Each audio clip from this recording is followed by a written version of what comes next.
ከአምላክ የተገኘ አምላክ ይላል። በጣም እኮ ነው የሚገርመው አይደለ? ከአምላክ አምላክ የተገኘ ማለት ነውና ይሄ ትምህርት በጣም አደጋ አለው። እንደ ቀላል ነገር አይደለም እኛ የምናየው እና በጣም እንትን ነው፣ በጣም ከባድ እንትን ነው። ይሄ ደልባ ማለት ነው ያለምንም ጥርጥር ከአምላክ የተገኘ አምላክ።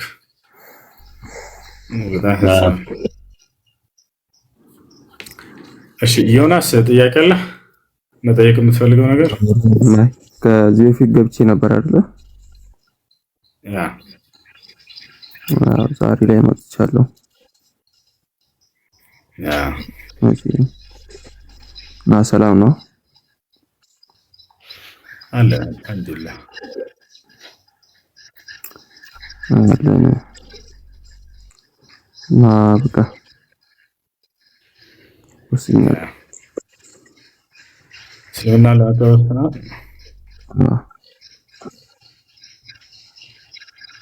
እሺ እንደምን ታላበኝ የተከተልከው? እሺ አሽሃዱ ሰማል ይስምላ እሺ አሽሃዱ አላህ ኢላሃ ኢላላህ ወአሽሃዱ አነ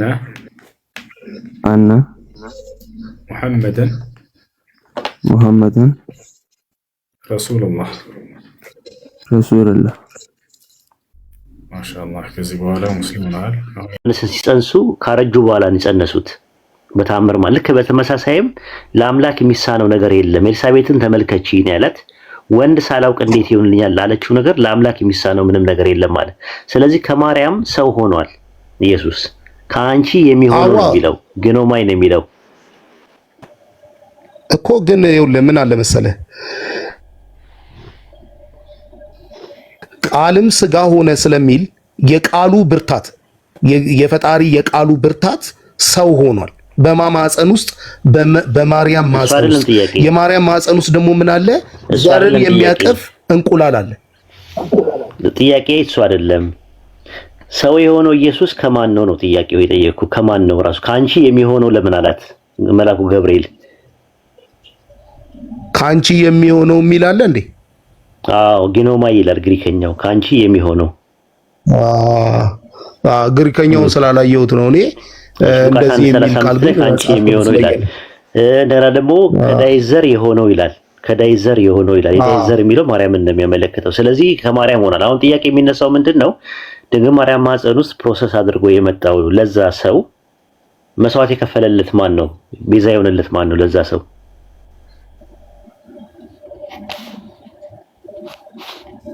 ለየትኛው ሰው ማን ነው?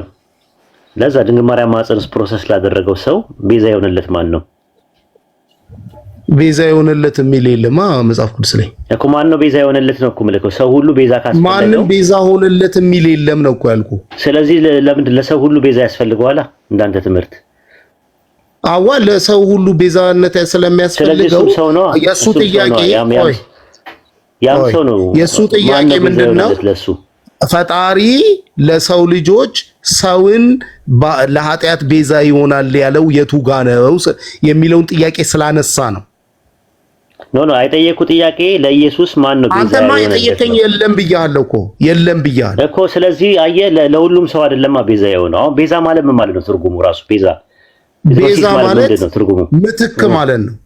ምትክ ማለት ኦኬ። እንደዛ ከሆነ ሐዋርያት ሥራ 7:35 ላይ ሙሴ ቤዛ ነው ይላል። ምን ማለቱ ነው? ቤዛ አድርጎ ለሾመው የሚለውን ቃል ነው አይደል? ሐዋርያት ሥራ ምዕራፍ 7 ቤዛ ተመሳሳይ ቃል ነው። ሊትሮሲስ ነው የሚለው። ቤዛ ምን ማለት ነው? ቤዛ ነው ሲባል እንዳገባው ማለት ነው። ንገረኝ አንተ በፈለከው አድርግና በማስረጃ አድርገህ ንገረኝ። ሙሴ ቤዛ ነው ሲባል ሙሴ ቤዛ ነው ሲባል እዛ ቦታ ላይ ያለው ኮንቴክስት አንተ ፈለክ አድርገህ ፈለከው አምጣውና ሙሴ ቤዛ ነው ማለት ምን ማለት ነው? አይልም ቤዛ ነው የሚለው እሷ ያንተ ከየት አመጣው ትርጉሙን? ቤዛ አገባቡ ይወስነዋል። ኦኬ መጽሐፍ ምሳሌ ምዕራፍ 21 ቁጥር 18 ላይ ኃጢአተኛ የጻድቅ ቤዛ ነው ይላል ማለት ነው። እሱ ደግሞ ምትክን ነው የሚያመለክተው እኮ ምንድነው? ኃጢአተኛ ለጻድቅ ይሞታል ማለት ነው ወይስ ይታረዳል ማለት ነው? መስዋዕት ይሆናል ማለት ነው? ኃጢአተኛ የጻድቅ ኃጢአተኛ ሰው ለጻድቅ ቤዛ ይሆናል ማለት እኮ ይሄ ምሳሌ ንግግር እኮ ነው እኮ ኃጢአተኛ የጻድቅ ምሳሌ ነው ይላል። የጻድቅ ቤዛ ነው ይላል እኮ ኃጢአተኛ አንድ ኃጢአተኛ የሆነ ሰው ጻድቅ ለሆነ ሰው ቤዛ ነው፣ ወይም ደግሞ አንድ ወንጀለኛ የሆነ ቃየል ለአቤል ቤዛ ነው ያስኬዳል። አሁን ይሄ የዛን ኮንቴክስት አልገባኝም። አልገባም። እሺ ልጨምርልህ። መጽሐፍ ምሳሌ 13:8 ላይ ለሰው ነፍስ ቤዛው ሀብቱ ነው ይላል። ሀብት ለሰው እንዴት ነው ቤዛ የሚሆነው?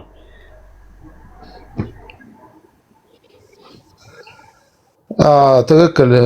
ሀብት እንዴት ቤዛ እንደሚሆን አሁንም እዚህ ጋር ያለው ግልጽ አይደለም። እሺ አልገባም። እሺ ኢሳይያስ 43:3 ላይ ግብፅን ለአንተ ቤዛ አድርጌ ሰጥቻለሁ ይላል። ስለ እስራኤል ሲያወራ ግብፅ ለእስራኤል እንዴት አድርጋ ነው ቤዛ የሆነችው?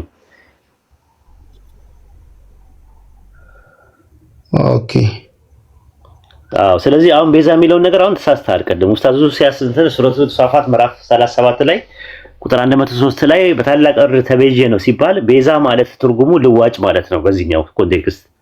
ስለዚህ ለዋጭ ነው በኮንቴክስቱ መሰረት ሄጄ እኮ ነው። ስለዚህ ልዋጭ ማለት እንጂ መስዋዕት እንትን ማለት አይደለም። ኢየሱስ ቤዛዊ መስዋዕት ሆኗል ብላችሁ የምታምኑት መቼ ነው ቤዛ የሆነው ኢየሱስ? መስቀል ላይ ሲሞት። ከመስቀሉ በኋላ ባለው ነገር መስዋዕት ያስፈልጋል? አንዴ ከተሰዋ ለዘላለም ነው መስዋዕቱ የሚያገለግለው። የበግና የምናምን ነገር መስዋዕት ያስፈልጋል ወይ ነው ጥያቄ? አያስፈልግም። እንደዛ ከሆነ ለምንድን ነው ጳውሎስ መስዋዕት ያቀረበው ቤተ መቅደስ ውስጥ ገብቶ? በወቅቱ አዲስ ጀማሪዋ ቤተክርስቲያን ትንሽ ከድሮ ነገር ጋር ያልተላቀቀችበት ነገር ስለነበራት ያልተላቀቀችበት ከብዙ ዓመት ከ40 ዓመት በኋላ ኢየሱስ ካረገ ከ30 ዓመት በኋላ ሐዋርያት ሥራ ምዕራፍ 21 ቁጥር 26 ላይ ጳውሎስ ሄዶ መስዋዕት አቀረበ ይላል። እሱም ራሱ ሐዋርያት ሥራ 24:17 ላይ ከብዙ ዓመት በኋላ ለሕዝቤ መስዋዕት አደርግ ዘንድ መጣሁ አለ። ምንድነው ያደረገው? በዛ ጊዜ ስለ እያንዳንዳቸው መስዋዕትን አቀረቡ ይላል። ለምንድን ነው ጳውሎስና ጓደኞቹ መስዋዕት ያቀረቡት? ኢየሱስ ቤዛዊ መስዋዕት ከሆነ እኮ እየነገርኩ እኮ ነው። ይኸውልህ መስዋዕቶቹ የተለያዩ ቢሆኑም ነገር ግን በወቅቱ ብዙዎች ወደ ቤተ መቅደስ መሄድ ልማድ ነበራቸው። ከዛ ልማድ አልተላቀቁም። ልክ እንደዚሁ መስዋዕትን ማድረግ አንዳንድ ሰዎች ያልተላቀቁ ነበሩ። ጳውሎስም አንዱ የራሱ ችግር ነበረበት ያልተላቀቀ። ስለዚህ የዕብራውያን ጸሐፊ ሲጀመር ማንነቱ አይታወቅም። ጳውሎስም አይደለም የዕብራውያን ጸሐፊ። ምክንያቱም ጳውሎስ መስዋዕት አቅርቦ ነበረ። የዕብራውያን ጸሐፊ ግን ሲነግረን ክርስቶስ በበጎችና በፍየሎች ፋንታ መስዋዕት ሆኗል ብሎ ያስተማረው የዕብራውያን ጸሐፊ ነው። የዕብራውያን ጸሐፊ በመንፈስ ቅዱስ ተመርቶ ነው የጻፈው መጽሐፉን ሲጽፍ። ኦኬ ዕብራውያን 10:5 ላይ ወደ ዓለም ሲገባ መስዋዕትና መባን አልወደድክም ስጋን ግን አዘጋጀህልኝ የሚለው ከየት ነው ያመጣው ጥቅሱን? ከብሉይ ኪዳን ከመዝሙረ ዳዊት ምዕራፍ 40 ቁጥር 6 ላይ አይደለ? በዛ ላይ መስዋዕትና ቁርባን አልፈለክም ጆሮዬን ከፈትክልኝ ነው የሚለው። ከየት አምጥቶ ነው ስጋን አዘጋጀህልኝ ብሎ ያስቀመጠው? እንግዲህ የዕብራውያን ጸሐፊ የተረዳበት አረዳድ ይሆናል። መዝሙረ ዳዊት ከየት ነው ያመጣው? መስዋዕትና መባን አልወደድክም ስጋን ግን አዘጋጀህ እኮ ከመዝሙረ ዳዊት ከየትኛው ትርጉም ላይ ነው ያመጣው? ከዕብራይስጡ ነው ያመጣው ወይስ ከትርጉም ስራ ላይ ነው ያመጣው? እሱን አላውቅም ከየትኛው ላይ እንዳመጣ። ነገር ግን ኦኬ ስለዚህ ከኦሪጂናሉ መንፈስ ቅዱስ እንዴት ከኦሪጂናሉ መጥቀስ አቅቶት ትርጉም ላይ ሄዶ የግሪክ ትርጉም መርምሮ መንፈስ ቅዱስ እንዴት ያጽፋል? እንደዚህ አይነት ነገር ስታስበው እንደው መንፈስ ቅዱስ ዕብራይስጡን ሳያውቀው ቀርቶ ነው? ዕብራይስጡ ምንድን ነው የሚለው? ዕብራይስጡ መዝሙረ ዳዊት ምዕራፍ 40 ቁጥር 6 ላይ መስዋዕትና ቁርባን አልፈለክም ጆሮዬን ከፈትክልኝ ነው የሚለው። ስለ ጆሮ መክፈት ነው የሚያወራው። ነገር ግን የግሪክ ሰብትጀንት ላይ ሲተረጉሙት መስዋዕትና መባን አልወደድክም ስጋን አዘጋጀህልኝ አለ።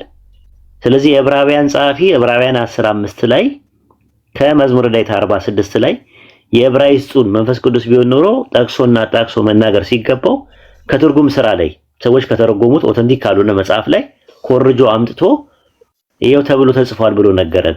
ይሄንን መንፈስ ቅዱስ ሊናገር ይችላል ወይ?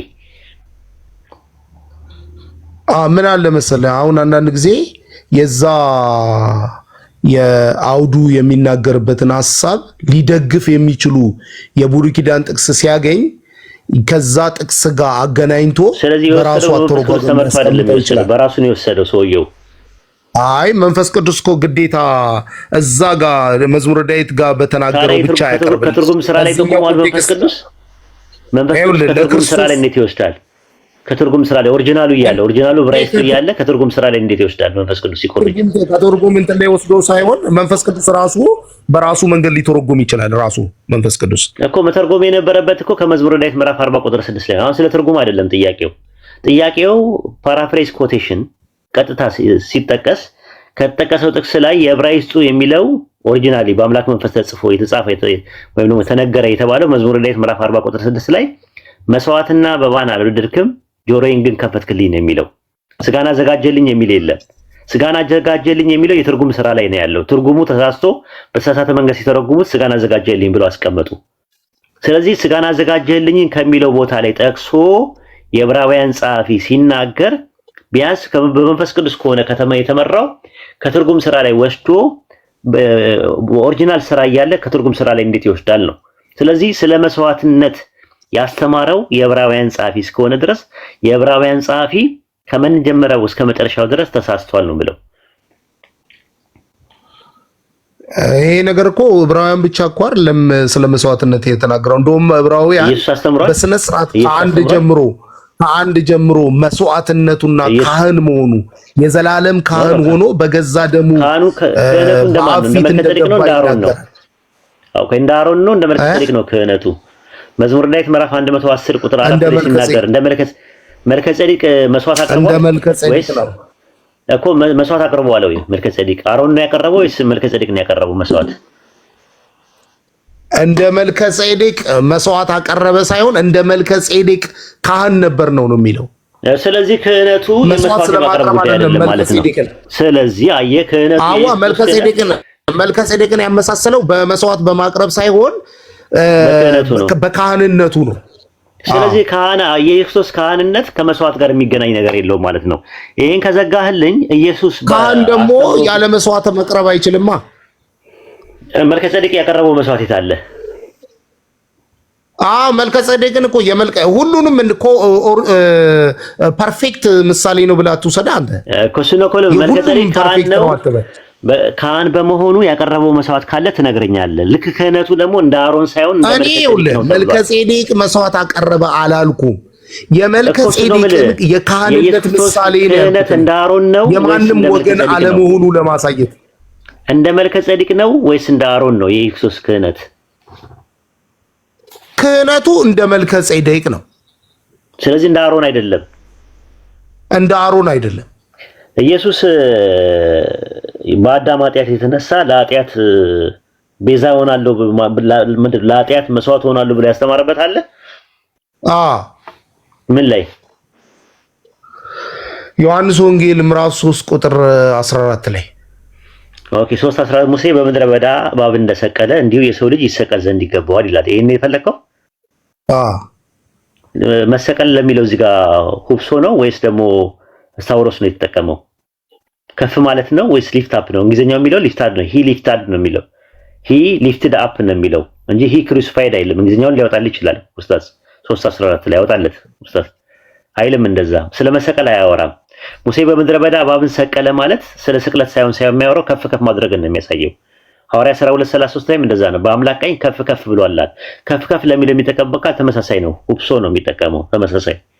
ልክ እንደ ዮሐንስ ወንጌል 3:14 ላይ ሙሴ በምድረ በዳ እባብን ሲሰቅል ወደ ላይ ሲሰቅል ነበረ ማለት። አንተ ልብስን ስቀል ትባላለህ። አጥበህ መጨረሻ ላይ ሰቀልከው ማለት ነው። ግን ክሩሲፊኬሽን አይደለም እሱ ሊፍት አፕ ነው የሚባለው። ስልክ እንጨት ላይ የሆነ ነገር ኤሌክትሪክ ልሰቀል ትችላለህ። ስለሱ ነው የሚያወራው እንጂ ስለ ስቅለት ስለ ክሩሲፊኬሽን አይደለም የሚያወራው ማለት ነው። ስለ ስታውሮስ አይደለም የሚያወራው። ስታውሮስ ማለት ስለ ክሩሲፊኬሽን ስለ መሰቀል ስለ ወደ ላይ ስለ መሰቀል ብቻ ሳይሆን ቆይ አንዴ ስለመሰቀል ብቻ ሳይሆን እዛ ጋር ስለ መስዋዕትነት እንደሚያወራ ኮንቴክስቱን ወደታች ስታነበው አያወራም። እናየዋለን። እንየው እኮ ተረጋጋ። ልጨርሳ ሙሴ በምድረ በዳ እኮ ንግግሬን ልጨርስና መጀመሪያ እንስማማ። ሊፍት አፕ የሚለው አይ ወደ ሌላ ነገር አትሄድም። 14 መጀመሪያ ጨርስና ከዛ በኋላ ወደዛ እንሄዳለን። 14 ላይ ሊፍትድ አፕ ነው የሚለው ወይስ ክሩሲፋይድ ነው የሚለው? የትኛው ነው የተጠቀመው? ክሩሲፋይድ መሆኑን የሚገልጽልህ ከታች ያለው ሐሳብ ነው። 14 ላይ መስቀል የሚለውን ነገር ወደ ላይ መስቀል የሚለውን ነገር 14 ላይማ ተስማማን እኮ። አንተ እንግሊዘኛው ላይ ቆመ ስለሆነ እያወራ ያለው እኔ ደግሞ አማርኛው ላይ ነው። ግሪከኛውን ማይችላል። እንግሊዘኛውን ደግሞ ኮንቴክስቱን ሰጥተህ ወደ ታች ሄደህ ማንበብ ትችላለህ። አዳምጣ እንዴ። በአብ ቀኝ ከፍ ከፍ አለ ይላል። ከፍ ከፍ ማለቱን ነው የሚያሳየው። ሐዋርያት ሥራ 5:31 ላይ እንደዛ ነው የሚለው። ይህ ለእስራኤል ንስሐና የኃጢአት ስርየት ይሰጥ ዘንድ አምላክ ራሱ ራስና መድኃኒት አድርጎ በቀኙ ከፍ ከፍ አደረገው ነው የሚለው። ከፍ ከፍ ለሚለው ቃል የገባው ሁብሶ ነው፣ ተመሳሳይ ነው፣ የግስ መደብ ነው። ስለዚህ ክሩሲፋይድ ከሚለው ጋር ወይም ስታውሮስ ከሚለው ጋር ይለያያል። ለምሳሌ ማርቆስ 15:24 ላይ ሰቀሉት ለሚለው ቃል ስታውሮስ ነው የሚጠቀመው። ስለዚህ ስታውሮ ማለት መሰቀልን ነው የሚያመለክተው። ይሄኛው ግን ከፍ ማለቱን እንጂ ስለማድረጉ ነው እንጂ የሚያወራው ስለ ስቅለት ምንም የሚያወራው ነገር የለም ማለት ነው። ከዛ 15 ላይ 18 ላይ ላውራለህ። ከዛ አይደለም አንተ አይደለም የምታወራው እኔ ነኝ የማወራው እኮ ጥቅሱ ላይ ስንት 16 ላይ ልግባ እኮ አንተ ሳይሆን የምታብራራልኝ እኔ ነኝ ማብራራልህ። አንተ ዝም ብለህ ታዳምጣለህ እኔ እንዳዳመጥኩ። እሺ ሂድ ቀጥል። 16 ላይ 14 ላይ የሚናገረው የሰው ሙሴ በምድረ በዳ እባብን እንደሰቀለ በእንጨት ላይ እባብን እንደሰቀለ የሰው ልጅ ይሰቀል ዘንድ ይገባዋል አለ። ይሰቀል ዘንድ ይገባዋል የሚለው ከፍ ከፍ ይላል የሚለውን የእንግሊዘኛ ትርጉም የምታመጣው ከዚህ ኮንቴክስት ጋር ሄድም። እውነት ነው ክርስቶስ ከፍ ከፍ ብሏል፣ በአብ ቀኝ ቁጭ ብሏል። ነገር ግን ይሄን አይደለም የሚያመለክተው። ኢየሱስ ክርስቶስ የተናገረበት ዋናው ሐሳብ ይሰቀል ዘንድ የሚለው መስዋዕትነትን ለማሳየት ነው። መስዋዕትነትን ማሳየቱን የሚያሳየው ደግሞ ቁጥር 16 ስትሄድ በእርሱ የሚያምን ሁሉ የዘላለም ሕይወት እንዲኖረው እንጂ እንዳይጠፋ እግዚአብሔር አንድያ ልጁን እስኪሰጥ ድረስ ዓለሙን እንዲወደዋል ይላል። ለምን ሲባል አንድያ ልጁን የሰጠበት ዋናው ዓላማ እንዲሰቀል ስለሆነ፣ እሱ ካልተሰቀለ ሰው ስለማይድን ነው። ይሄን ደግሞ ከሌላ ኮንቴክስት ጋር አገናኝተ ኢየሱስ እንደተሰቀለ የሚያሳዩ ክፍሎች ለምሳሌ ዮሐንስ ወንጌል ምዕራፍ 1 ቁጥር 29 ላይ ስትመጣ የሰው ልጅን ለሰው ልጆች ለኃጢአት መስዋዕት ሊሰዋ የመጣ የእግዚአብሔር በግ ብሎ ዮሐንስ ያመለክታል። አብራራለሁ ያልክበት ነው። 1:29 ላይ ከፈለክ በዛ ባውዱ መሄድ እንችላለን። ዮሐንስ ወንጌል ምዕራፍ 3 ቁጥር 13 ላይ ከሰማይ ከወረደው በስተቀር ወደ ሰማይ የወጣ ማንም የለም አለ። እርሱም በሰማይ የሚኖረው የሰው ልጅ ነው ይላል። በሰማይ የሚኖረው የሰው ልጅ ነው የሚለው በነገራችን ላይ ጭማሪ ነው፣ ግሪከኛው ላይ የለም። አዲሱ መደበኛ ትርጉም ላይ አውጥተውታል። በሰማይ የሚኖረው የሰው ልጅ ነው የሚለውን አውጥተውታል፣ ማየት እንችላለን። እሱን ግሪከኛው ላይ የለም ራሱ። ሙሴ በምድረ በዳ እባብ እንደሰቀለ የሰው ልጅም ይሰቀል ዘንድ ይገባዋል ካለ በኋላ ቁጥር 16 ላይ በእርሱ የሚያምን ሁሉ የዘላለም ሕይወት እንዲኖረው እንጂ እንዳይጠፋ እግዚአብሔር አንድያ ልጁን እስኪሰጥ ድረስ አለ። እስኪሰጥ ድረስ የሚለው ነገር ለነብይነት ለመልእክተኛነት መሰጠትን ነው እንጂ የሚያመለክተው ከቤዛዊ መስዋዕት ጋር አይተካከልም። ለምን? ዮሐንስ ወንጌል 14:14 ላይ ሌላ አጽናኝ ይሰጣችኋል አለ።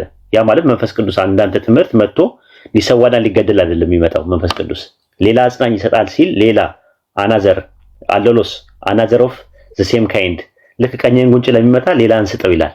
ስለዚህ ሁለቱም ጉንጮች አንድ አይነቶች ናቸው። የሚመጣው አጽናኝም ሲመጣ ይሰጣቸዋል፣ ሌላ ይሰጣቸዋል ሲል ኦልሬዲ ዮሐንስ ወንጌል 3:16 ላይ የተሰጠ አለ ማለት ነው።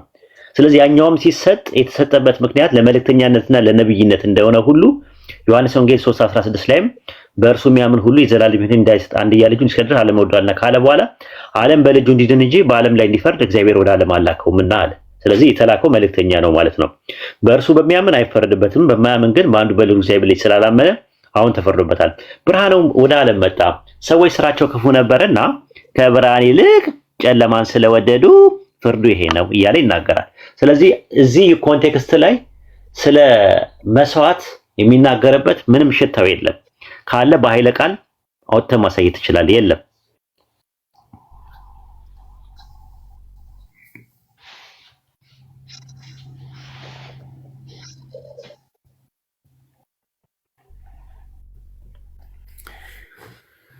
ክርስሊም ሚት አድርገህ መሰለኝ ኡስታዝ ማረፍ ትፈልጋለህ? አይንን እንትን ብሏል ቃል ሚዩት ይኸውልህ፣ በመሀል እኔ የኡስታዝ ወሂድን ድምፅ ሲቆራረጥብኝ ነበር።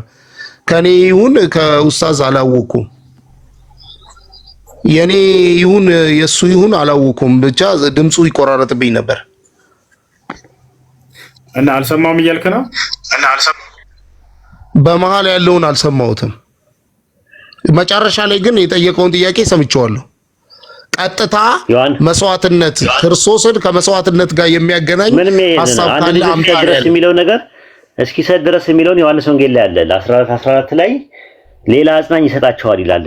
መስጠት የሚለውን አንተ ከመስዋዕት ጋር የምታያይዝ ከሆነ ያኛው ሌላ አጽናኝ የሚሰጠው ማን ነው?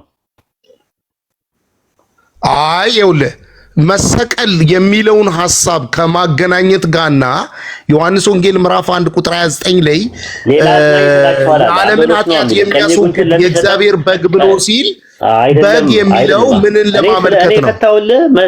እስኪሰጥ ድረስ ማለት ከመስዋዕት ጋር ስላያያዝከው ነው። እንዴ እስኪሰጥ ድረስ የሚለው ነገር ገብቶኛል ኡስታዝ። እኔ እንዳንተ እንዳወራ ነው እንደምትፈልገው አንተ አይደለም። እዛ ላይ ነው እኔ ፖይንት ነው ዘ ፖይንት ነው እያወራ ያለሁት። እግዚአብሔር አንደኛ ልጅ ፖይንቱ ስታወራ እንደ አንተ አይነት ፖይንት እንዳወራልህ ነው ወይስ የኔን ሐሳብ በፖይንት ደረጃ እንዳስቀምጥ ነው? 16 ላይ ነኝ ያለሁት እኔ። አንተ ሌላ ቦታ ነው እየገባህ ያለው። አልገባም አባባሌ። አንተ ስትናገር ያንተን ፖይንት አስቀምጠሃል። ያንተን ፖይንት ተከትዬ እንዳንተው እንደግምልህ ነው የምትፈልገው? ጥያቄ ምን ነበር? ሐሳብ ደረጃ የኔንም ነገር በፖይንት አትደራረብ ስታወራ፣ ኦቨርላፕ አትፍጠር ስታወራ። ፖይንቴ ምንድነው የኔ የነበረው ኢየሱስ በራሱ አስተምሮት ውስጥ ቤዛዊ መስዋዕት ወይም ደግሞ ከመስዋዕት ጋር እሆናለሁ ለኃጢአት እንደዛ እሆናለሁ ብሎ ያስተማረበት ጥቅስ ስጠኝ ስለ ዮሐንስ ወንጌል 3:14 ላይ ያየ ነው። 14 ላይ ሽታው የለም። 16 ላይ ገባን። 16 ላይ ዓለምን አንድያ ልጁን እስኪሰጥ ድረስ የሚለውን ከመስዋዕት ጋር ነው እስኪሰጥ ድረስ የሚለውን ከመስዋዕት ጋር አያይዘን የተናገርከው። እስኪሰጥ ድረስ የሚለው ነገር ከመላክና ከነብይነት ጋር ከመልእክተኛነት ጋር የተያያዘ ነው ብዬ ራሱ ኢየሱስ የተናገረበትን ሌላ አጽናኝ ይሰጣቸዋል ሲል መጀመሪያ የተሰጠው ራሱ ሁለተኛው ከሚሰጠው ጋር ተመሳሳይ ነው። ለምሳሌ ሌላ አስተማሪ ይመጣል ብዬ ብናገር መጀመሪያም አስተማሪ የሚባል ነገር ተሰጥቷል ማለት ነው። ሌላ አስተማሪ ነበር ማለት ነው። ልክ በተመሳሳይም ዮሐንስ ወንጌል ምዕራፍ 3 ቁጥር 16 ላይ አንድያ ልጁን እስኪሰጥ ድረስ የሚለው ከመስዋዕትና ከቤዛ ጋር ከስቅለት ጋር የሚያያይዘውና የሚያስተሳስረው ምንም ነገር የለም። 16ን በኢየሱስ ክርስቶስ ትምህርት መዝና አስቀምጥ ነው ያልኩ። በኃይለ ቃል አውጥተህ አሳየኝ ያልኩ።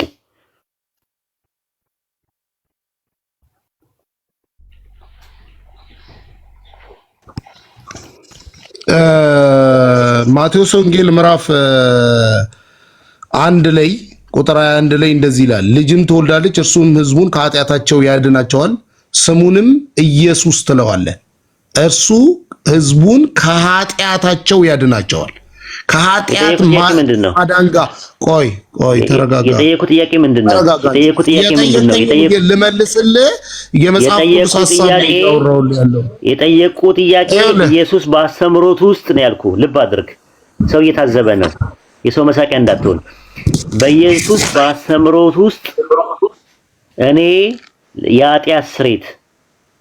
ለኃጢአት ስሬት ከቤዛዊ መስዋዕት ጋር ልክ ደም በመፍሰስና ስጋ በመቆረስ ደረጃ ከኃጢአት ስሬት ነው ምሞተው ምሰቀለው ብሎ ያስተማረበት ትምህርት ብዬ ጥያቄ ሳቀርብልህ ዮሐንስ 3:16 ላይ ነው የጠቀስከው። 16 ላይ የሰጠው ጥቅስ ዓለምን እግዚአብሔር አንድያ ልጁን እስኪሰጥ ድረስ ዓለምን እንዲወደዋልና የተባለበትን ጥቅስ ከመስዋዕት ጋር አያይዘን ያመጣኸው 16 ላይ ያሳያል ወይስ አያሳይም የሚለውን ፍታልኝ።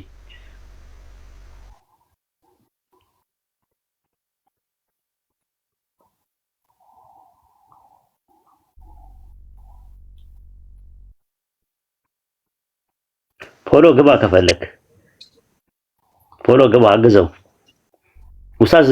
አይ ቲንክ ለምን አታወራልኝ? እኔ ላወራ የፈለኩትን ሐሳብ 16 ላይ አወራ አልኩ። ማውራት ካልቻልክ መተው ትችላለህ እኮ። አንተ ለምን አታወራልኝ? እኔን ማታስወራኝ ከሆነ ለምን አንተ ራስህ አታወራልኝ? አወራ ነው ያልኩ 16 ላይ ያለውን። እኔም እኮ 16 ላወራ ስል ይኸውልህ፣ ላወራ ስል ድረስ የተባለው መሰጠት የሚለውን ከመንፈስ ቅዱስ ጋር ያያዝከው። እሺ አንተን የገደበ የለም። እኔ ግን ላወራ ስል ለምንድን ነው የምትገድበኝ? እኔን ኢየሱስ የተናገረበት ነገር ስላላመጣ። አዎ አንተም እኮ እኔ ግን አንድ ነገር ልንገርህ። እኔ እኮ በአንተ ጣልቃ እየገባሁ አይ በዚህ ጋር ና በዚህ ጋር ግባ ምናምን እያልኩ ብገድብህ ኖ አይ እኔ ቱ ዘ ፖይንት ነው እያወራ ያለሁት። ዮሐንስ ወንጌል የጠቀስከው ጥቅስ ላይ ነው ያልኩ የነበረው። በቃ እኔ ቱ ዘ ፖይንት አይደለም እያወራሁ ያለሁት፣ አንተ ቱ ዘ ፖይንት ነው እያወራ ያለው። እሺ ለኔ አውራልኝ። እሺ አንተ አልናደድም፣ አንተ አውራልኝ። እሺ ሚውት አድርግ። የኔ እንደኔም ሆነ አንተም አውራ፣ አንተ አውራ። እሺ ሚውት አድርግ። እሺ ሚውት አድርግ። ሙስታዝ ቀጥል። በቃ ማጠቃለያ ሰራበት። ተጨረሰ ተዘድ አይ ፖይንቱ የነበረው ነገር የኡስታዝ ወይድ ችግር ይሄ ነው። ይኸውልህ አያስወራህም። ለራሱ ማውራት ይፈልጋል፣ የሰውን ደግሞ ይገድባል። እንድትናገር ይኸው እድል እየሰጠህ ነበረ እንደ አላስወራልኝ። እንዴት ላውራ? እሱ የሚጠይቀህን ትኩረት አድርገህ እርሱ ላይ መልስ። አንተ እኮ ከሱ ኧረ ትኩረት አድርጌ ነው እየተናገርኩ ያለሁት። እኔ ትኩረት አድርጌ ነው ፖይንቱን አድርጌ ነው እያወራሁ ያለሁት። እንደሱ ከሆነ በተአምር አያስወራም። ብዙ ጊዜ ተጋጭተናል እኔ ከኡስታዝ ወይድ ጋር። ዛሬ አይደለም እኔ ከኡስታዝ ወይድ ጋር መነጋገር ከጀመርኩ። እሺ በቃ አንድ ጊዜ አሁን ኡስታዝ ወይድ የሚያናግርህን በደንብ አድርገህ አዳምጥ። ለመጨረሻ ጊዜ እድልህ እንዲሰጥህ ነው የምነግርህ። በቃ አሁን ያናግርሃል። በሱ በሚናገርበት አርዕስት ላይ ለሚጠይቅህ ጥያቄ በቀጥታ እርሱን ለመመለስ ሞክር። ዙሪያ ጥምጥ ምናምን አትሄድ። አይ ኡስታዝ ወይድ አወራለት። እሺ አይ እኔ እኮ ዮሐንስ ወንጌል 3:16 ላይ ጥቅስ ያመጣው ጥቅስ ከመስጠት የሚለውን ከመስዋዕት ጋር ሳይሆን ከመላክና ከነብይ ጋር የሚያያዝ ነው። ስለዚህ አንተ ጥቅሱን ደግሞ አብራራ ነው ያልኩ የነበረው። አንተ ማቴዎስ ወንጌል ምዕራፍ 1 ላይ ሕዝቡ ከኃጢአታቸው ያድናቸዋል እና የሚለው ነገር አለ። እዚህ ጋር ጥያቄ ላቀርብልህ። ማቴዎስ 1 ላይ ሽቶ በቃ ንልቶ አንተ በቃ ማቴዎስ 1ን አውራሽ። ይሄው ላንተ ልስጥ እድሉ ሐሳብን ማቴዎስ 1 ላይ ያለውን እስቲ አብራራልኝ። ይኸውልህ ኡስታዝ አሁን እኔ የማውራት አባዜ ኖሮብኝ ሳይሆን ይሄንኑ ከዮሐንስ ወንጌል ምዕራፍ 3 የጠቀስኩትን ከማቴዎስ ምዕራፍ 1 ጋር አገናኝቸው ኢየሱስ ክርስቶስ ለኃጢአት መስዋዕት ከመሆን ጋር ከኃጢአት ከማዳን ጋር ሰዎችን ከኃጢአት የሚያድን መሆኑ መምጣቱን ከማሳየት ጋር ቱ ዘ ፖይንት ለመሄድ እንጂ እኔ ካንተ ጋር የሆነ ሌላ ሰጣ ገባው ስለመግባት ፈልጌ አይደለም። ግን ይሄው የዮሐንስ ወንጌል ምዕራፍ 3ን ስናነበው ከ14 ጀምረ ወደታች ስታነበው ስለ ኢየሱስ ክርስቶስ መስዋዕትነት በዝርዝር የሚናገር ክፍል ነው። ገብቷል? የተጠቀስክበትን ነው የፈለኩት። አዎ ገባኝ። ማቴዎስን የተጠቀስክበትን ነው። አዎ አንተ ማቴዎስ ስትል ማቴዎስ ጋር ብቻ ሂጅ እዛው እንድቀር ፈልገህ ነው አንተ ነው። አይ ሕዝቡን ከኃጢአታቸው ያድናቸዋልና ስሙን ኢየሱስ ትይዋለሽ አላት አይደል መልአኩ? አዎ። ስለዚህ ኢየሱስ ኃጢአትን ያስተሰርይ ነበር አይደለ? አዎ። ሰዎችን ሲያገኛቸው ኃጢአትሽ ምን ብሎልሻል ብላ ይል ነበረ። ተሰርዮልሻል ይል ነበር። ተሰርዮልሻል። ያ ነገር ያለው ከመሰቀሉ በፊት ነው ወይስ ከተሰቀለ በኋላ ነው እንደዛ የሚለው ነበር? ከመሰቀሉ በፊት። ስለዚህ ዕብራውያን 9:22 ላይ ደም ሳይፈስ ምን የለም ይላል? ስርየት የለም። ስለዚህ ኢየሱስ ያንን ያለ ደም እንዴት ነው ኃጢአት ሊያስተሰርይ ይችላል? የሰው ልጅ በምድር ላይ ኃጢአትን ለማስተሰረይ ስልጣን እንዳለው ለማሳየት ደም ሳይፈስ የለም ይላል እኮ። እሱ ደግሞ ያለ ደም መፍሰስን ደግሞ ስርየትም ማድረግ ይላል። ደም ሳይፈስ እንዴት ኢየሱስ ኃጢአት ሊያስተሰርይ ይችላል ነው ጥያቄው እኮ። ስልጣን እንዳለው አሳየ ነው እኮ እያልኩ ያለው። ደም ሳይፈስ ስርየት የለም ተባለ እኮ ዕብራውያን 9:22 ላይ ደም ሳይፈስ የኃጢአት ስርየት የለም አለ። ኢየሱስ ግን ደም ሳይፈስ ሰዎችን ሲያገኛቸው ደም ሳይፈስ እኮ ይላል። ገብቶኛል። ደም ሳይፈስ የኃጢአት ስርየት የለም ካለ የዕብራውያን ጸሐፊ፣ ኢየሱስ ደግሞ ደም ሳይፈስ የኃጢአትን ያስተሰርይ ነበረ። ስለዚህ ማቴዎስ ወንጌል ምዕራፍ 1 ቁጥር 20 ላይ እና 22 ላይ ያለው ጥቅስ የሚያሳየው ኢየሱስ ከደም ጋር ከስጋ ጋር ከመሰቀል ጋር ከመስዋዕት ጋር ምንም የሚያያይዘው ነገር የለም። አዎ አሁን ተናገርክ አይደለ? አዎ በቃ ኢየሱስ ክርስቶስ ደም ፈሶም ደም ሳይፈስም በኃጢአት ላይ ይቅርታ የማድረግ ስርየት የማድረግ ስልጣን እንዳለው ለማሳየት ይህንን ተጠቅሟል። ስልጣን እንዳለው ራሱም ተናግሯል በገዛ አንደበቱ። የሰው ልጅ በምድር ላይ ስልጣን እንዳለው ኃጢአትን ይቅር ለማስባልና ይቅር ለማለትና ለስርየት ለማድረግ ስልጣን እንዳለው አንድ በአንድ ደግሞ ኢየሱስ ክርስቶስ ራሱ ስለ ደሙ ሲናገር ምን አለ? ይህ ስጋዬ ለአዲስ ኪዳን ይቅርታ የሚቆረስ ስጋዬ ነው አለ። ደሙ ደግሞ የሚፈስ ለኃጢአት ይቅርታ የሚፈስ ደሜ ነው አለ። በአዲስ ኪዳን በመስቀል ላይ ሊሞት ሲቃረብ የፋሲካን በዓል በሚያዘጋጁበት ጊዜ አንስቶ ባረከው። ከዛ በኋላ እንካችሁ ብሉ፣ ይህ ስጋዬ ለኃጢአት መስዋዕትነት ለኃጢአት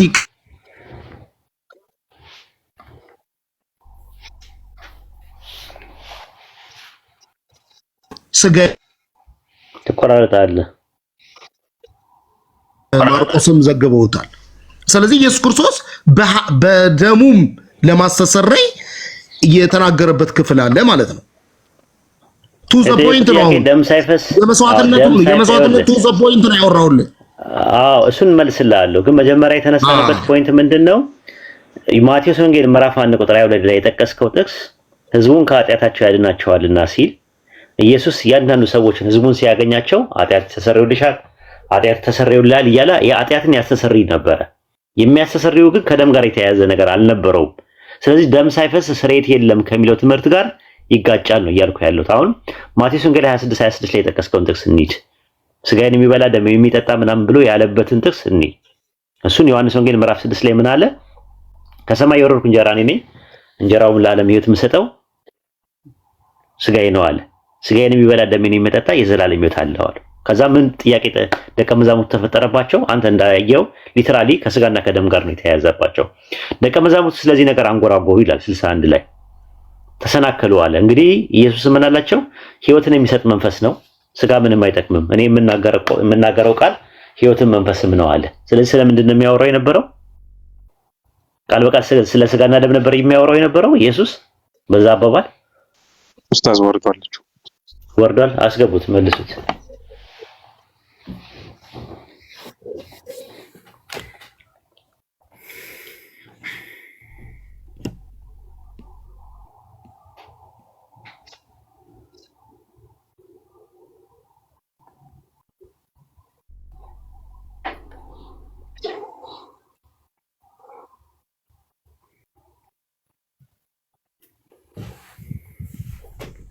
ክሪስለም ኔትወርክ ነው።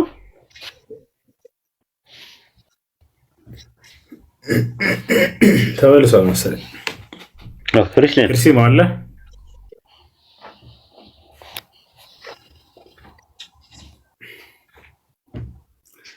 ክሪስለም እየጠበቅን ነው።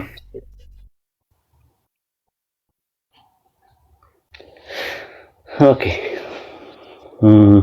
ክሪስለም አለ። በቃ ውሳት ማጠቃለያ ሰራበትና እንውጣ። አንተንም ማድከም ነው፣ ፌር አይደለም። መርሐባ የመጨረሻ እስኪ የልጅ ኮሜንት ላይ እየሰጠ ነበር። አብራ ባሲል የሚል ክርስቲያን መሰለኝ የተናሳ እስኪ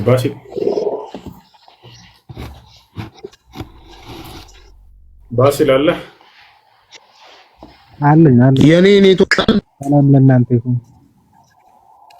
እሺ ሰላም ላንተ ይሁን።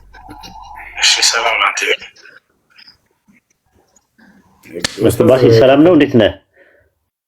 አለሁ። ወሂድ እንዴት ነህ? ድምጽህ በደንብ አይሰማም። እስቲ ጮክ በል። አሁንስ አይሰማም? በደንብ አይሰማኝም። ለኔ ኡስታዝ ይሰማል በደንብ? አሁንም አይሰማም? አሁን መጣ። አሁን በደንብ ተሰምቶኛል። እሺ ለአዳም ቃል ገብቶለት ነበር አይደለ ባሲል? እግዚአብሔር ኦኬ። መስቀሉ ላይ ስታወራ ስለነበረ ለሱ ላይ ላወራህ ነበር የገባሁት። ኦኬ ቤዛዊ መስዋዕት ላይ ነው እያወራን ያለነው። ከስጋና ከደም ጋር ከመስዋዕት ከብሉይ ኪዳን ከነበረው መስዋዕትን ከመተካት ጋር ነበር የጠየቅነው። ጥያቄ ምን ነበረ? ክሪስሊምን ብሉይ ኪዳን ላይ ያለው መስዋዕት በክርስቶስ መስዋዕትነት ቆሟል ብሎ አለ። ከኢየሱስ አስተምሮት እንደዛ የሚል ነገር የት አለ ብለን ነበር ያለውና እስቲ አንተ ደግሞ ከሱ ጀምርና ኢየሱስ በአስተምሮት ውስጥ ብሉይ ኪዳን የነበረው መስዋዕት በእኔ መስዋዕት ምትክ ይሆናል ብሎ ያስተማረበትን ትምህርት እስቲ አንድ ጥቅስ ስጠኝ። በዕብራውያን ምዕራፍ 9 ቁጥር 25 ላይ እሱን አይታችኋል። እንግዲህ ጥያቄው አልገባም ማለት ነው። ጥያቄ መረዳት የመልስ ግማሽ ነው ማለት ነው። አልተረዳውም ማለት ነው። እሺ ልንገርክ የተረዳሁትን። ነው ጥያቄውን አልተረዳኸውም። ምንድነው የጠየቁ እኮ ምንድነው የጠየቁ ማለት ጥሩ ነው እኮ አልኩ። እሱን ልነግርህ እኮ ነው ያሰብኩት እኮ ነው። የጠየቀኝ ልንገርህ እንደተረዳሁትና እንዳልተረዳሁት። እሺ ሂድ። እያልከኝ ያለኸው ከልጁ ጋር ያወራኸው ፖይንትና ሐሳብ ምንድነው? የብሉይ ኪዳን መስዋዕቶች በክርስቶስ መስዋዕትነት የቆሙ ናቸው ወይም ደግሞ በሱ የተተኩ ናቸው የሚል ሐሳብን አንስቷል። ያንን ጠይቀናል እያልከኝ ያለህ አይደል? አይደለም። እሺ ቀጥል። ጥያቄ ምንድነው? የጠየቁት አታዳምጥም ማለት ነው። ከልጁ ጋር ስናወራም አላዳመጥክም፣ አሁንም አላዳመጥክም።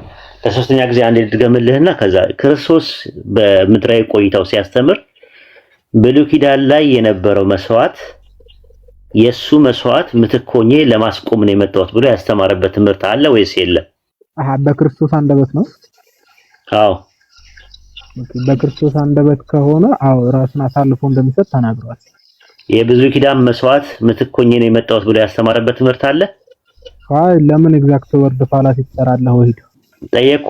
መልስ ካለ አለ፣ ከሌለ የለም ትላለህ። ኦኬ ኤግዛክት ፋላሲ በሀሳብ ደረጃ ቃል በቃልም ባይሆንም በሀሳብ ደረጃ ብሉይ ኪዳን ላይ የነበረው መስዋዕት ተተካ ነው ደግሞ የሚል ነገር ካለ ትሰጠኛለህ። ነገርኩህ እኮ ስለ ሰው ልጆች ኃጢአት ራሱን አሳልፎ እንደሚሰጥ ተናግረዋል። በሀሳብ ደረጃ ከሆነ ይኸው ተናግረዋል አልኩህ። ጥቅሱን አውጣው። እኔ ከጠየቁት አይመሳሰልም። ጥቅሱን አውጣ። እሺ የማቴዎስ ወንጌል ምዕራፍ 17 ላይ አለ። ኦኬ አውጣው። ላንብብልህ ወይስ? አዎ አንብበው። ኦኬ ከቁጥር 9 ጀምሮ ላንብብልህ። ከተራራውም በወረዱ ጊዜ ኢየሱስ የሰው ልጅ ከሙታን እስኪነሳ ድረስ ያያችሁትን ለማንም አትናገሩ ብሎ አዘዛቸው። ደቀ መዛሙርቱም እንግዲህ ኤልያስ አስቀድሞ ሊመጣ ይገባዋል ስለምን ይላሉ ብለው ጠየቁት። ኤልያስ እሱ መልሶ ኤልያስማ አስቀድሞ ይመጣል፣ ሁሉንም ያቀናል። ነገር ግን እላችኋለሁ ኤልያስ ከዚህ በፊት መጣ፣ የወደዱትንም አደረጉበት እንጂ አላወቁትም። የሰው ልጅም መከራ ይቀበል ዘንድ ይገባል። የታለ እንደዛ የሚለው? ብሉይ ኪዳን ላይ የነበረው መስዋዕት ለመተካት እሰዋለሁ ወይም ደግሞ እሰዋለሁ የሚልበት ያለበትን ጥቅስ የታለ? እዚህ ጋር መከራ መቀበል ተናገረ እኮ። መከራ መቀበልማ ኤልያስም መጥምቁ ዮሐንስም መከራ እንደሚቀበል ይናገራል። ጥያቄው እሱ አይደለም። ኢየሱስ መከራ ተቀብሏል ተሰቅሏል ብዬ አልጠየቅኩም። ሞቷል ወይስ አልሞተም ብዬ አልጠየቅኩም። የጠየቅኩት ብሉይ ኪዳን ላይ የነበረው መስዋዕት ክርስቶስ ኢየሱስ ለተካው ነው የመጣሁት፣ በዛ ፋንታ መስዋዕት ሆናለሁ ብሎ የተናገረበት ኤግዛክቶሊ ፋራሲ አይደለም የሰራሁት፣ ቃል በቃልም አይደለም። በሐሳብም ደረጃ ካለ ጥቅስ አምጣ ስለ ማቴዎስ ወንጌል አዳምጣ እንዴ ማቴዎስ ወንጌል ምዕራፍ 17 ቁጥር 10 ላይ ያለ አልክ፣ 9 ላይ ያለ አልክ። 9 ላይ እንደዛ የሚል ነገር የለውም። ከዛ በኋላ 10ን አነበብከው የለም፣ 11ን አነበብከው የለም፣ 12ን አነበብከው የለም። ምንም ነገር የለም። በኃይለ ቃል አውጥተህ ማሳየት ትችላለህ። የቱ ጋር ነው የሚለው? እንደዛ እኮ ኃይለ ቃል እኮ ነው ወሂድ። አሁንም እየፈለክ ያለ የለም፣ ሐሳብም የለም። ራሱ ካለ አውጣ። በኃይለ ቃል ፈልቅቀህ የት አለ? ራሱ መከራ እንደሚቀበል ተናገረ። መከራ መቀበልማ ኤልያስም ከዚህ በፊት መጥቶ መከራ ተቀበላል። ስለዚህ ኤልያስም መጥቶ ተቀበለ ሲል መጥምቁ ዮሐንስ መከራ ተቀብሏል። ግን መጥምቁ ዮሐንስ መከራ ስለተቀበለ ማለት ነው መጥምቁ ዮሐንስ መከራ ተቀበለ ማለት የብሉይ ኪዳን መስዋዕት ምትክ ነበረ ማለት እንዳልሆነ ሁሉ የሰው ልጅም መከራ ይቀበላል፣ ከነርሱ መከራ ይቀበላል ማለት ብሉይ ኪዳን ላይ የነበረው መስዋዕት ምትክ ነው የሚለው የት አለ? እዚህ ጥቅስ ላይ ባይለ ቃል ተሳይ እኮ። ለምንድን ነው የሚቀርቡት? የብሉይ ኪዳን መታረዳችሁ ለምንድን ነው አላማው? እኮ እሱ ነው እኮ የምልህ እኮ አሁን የእሱ ምትክ ነኝ ብሎ ያለበትን አምጣ ነው ያልኩህ። ኦኬ ለምንድን ነው የምታረዱት? መስዋዕት የሚደረግ አውጣ፣ እዚህ ጥቅስ ላይ አውጣና አሳየኝ ነው ያልኩህ። እየጠበቅኩ ነው። ያውጣ ያመጣው ጥቅስ አላሳየኝም። የት አለ? የማቴዎስ ወንጌል ነው ታየው እኮ የት አለ? መስዋዕት ብሉይ ኪዳን ላይ የነበሩ መስዋዕቶች ምትክ ሆኜ መስዋዕት ለሆን ነው ብሎ ያስተማረበትን የት አለ? ለምንድን ነው መስዋዕት የሚሆነው? የት አለ እኮ ነው። የት አለ? አሁን ለምንድን ነው መስዋዕት የሚሆነው? አልጠየቅኩም። የኔ ጥያቄ አይደለም። ስናት ማይ ፖይንት። ስለዚህ የጠየቅኩህን መልስ። እዚህ ጋር ማቴዎስ ወንጌል ምዕራፍ 17 ከ9 እስከ 12 ባለው ጥቅስ ላይ አልጠየቅኩም። ለምንድን ነው መስዋዕት የሚሆነው? አልጠየቅኩማ። የኔ ጥያቄ አይደለም። ስናት ማይ ቢዝነስ። እሺ ለምንድን ነው የእንስሳዎቹ የሚቀርቡት? እሺ እሱም አልጠየቅኩም። የኔ ጥያቄ አይደለም እሱ። ኦኬ መመለስም አትችልም? ምንድነው መሰለህ? ምን ይባላል መሰለህ? ማርጂናል ፖይንት ይባላል። ያ ልክ ምንድነው ፎካል ፖይንቶች ሰው እየተወያየ እያለ ሲያቀተው ወደ ሌላ ነገር የሚሄድ ነገር ማለት ነው።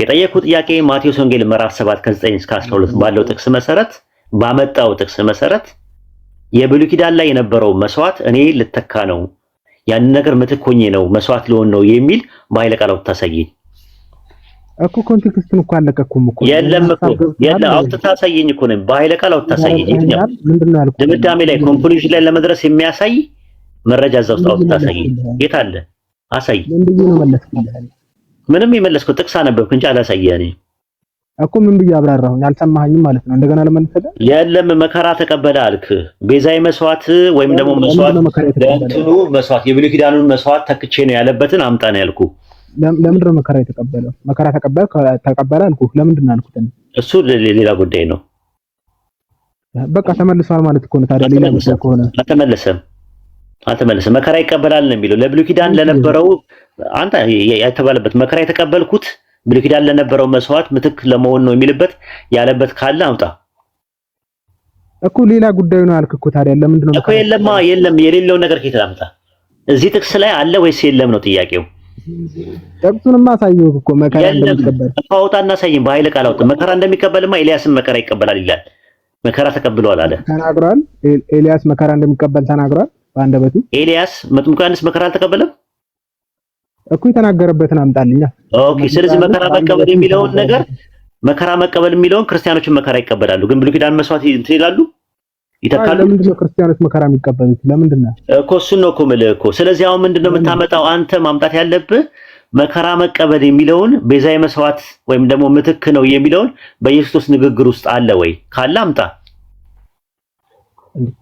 ወይ የት ነው እየገባህ ያለው መከራ የሚቀበለው አንተ እዚህ ጥቅስ ላይ አውጣና አሳየኝ ነው የምልህ ለምንድነው መከራ የሚቀበለው ዮሐንስ ኦኬ ምን ታረጋለህ መሰለህ ማቴዎስ ወንጌል ምዕራፍ 17 ከ9 እስከ 12 ላይ ባለው ጥቅስ መሰረት አንተ የተቀስከው ጥቅስ ላይ ብሉይ ኪዳን ላይ የነበረው መስዋዕት ምትክ ለመሆን ነው የሚል አለ ወይስ የለም ይሄን እንትንበልና እንጨርስ መከራ እንደሚቀበል እኮ አሳየው እኮ የለማ መስዋዕት የሚል ነገር የለም ለምን የለማ የለም እንደሚቀበል ታምናለህ አይደለ ኢየሱስ መከራ የሚቀበለው ለምንድን ነው ብሎ ነው ያስተማረው መልካም እሱ መጽሐፍ ቅዱስ አብራርቶታል ለምንድን ነው ብሎ አለ ኢየሱስ ነው ያልኩ የጠየቁ ኦኬ እሱ ነው ዮሐንስ ወንጌል ምዕራፍ 3 ላይ ይናገራል ኦኬ ምን ይላል ኢየሱስ መልካም ኢየሱስ እዛ ጋር ጭራሽ ቃል በቃል ኦኬ ጥሩ ያዝልኝ እሱ መከራ መቀበለውን ለዚህ ምክንያት ነው ብሎ ሊያብራራልን ነው ምዕራፍ ስንት ዮሐንስ ወንጌል ምዕራፍ ስንት ምዕራፍ 3 ላይ ምዕራፍ 3 ቁጥር ስንት ቁጥር 14 ላይ ኦኬ ስለ መከራ ነው እንግዲህ አሁን ሊነግረን ነው መከራ የሚል ነገር ባይለቀ ታውጣለህ ዮሐንስ ወንጌል እሺ ቀጥል ወይ ይኸውልህ የቅድሙን እኮ ደገምከው እኮ ቆይ አይደለም የጠየቁ ጥያቄ አሁን መከራ ማለት ልብ አድርግ መከራ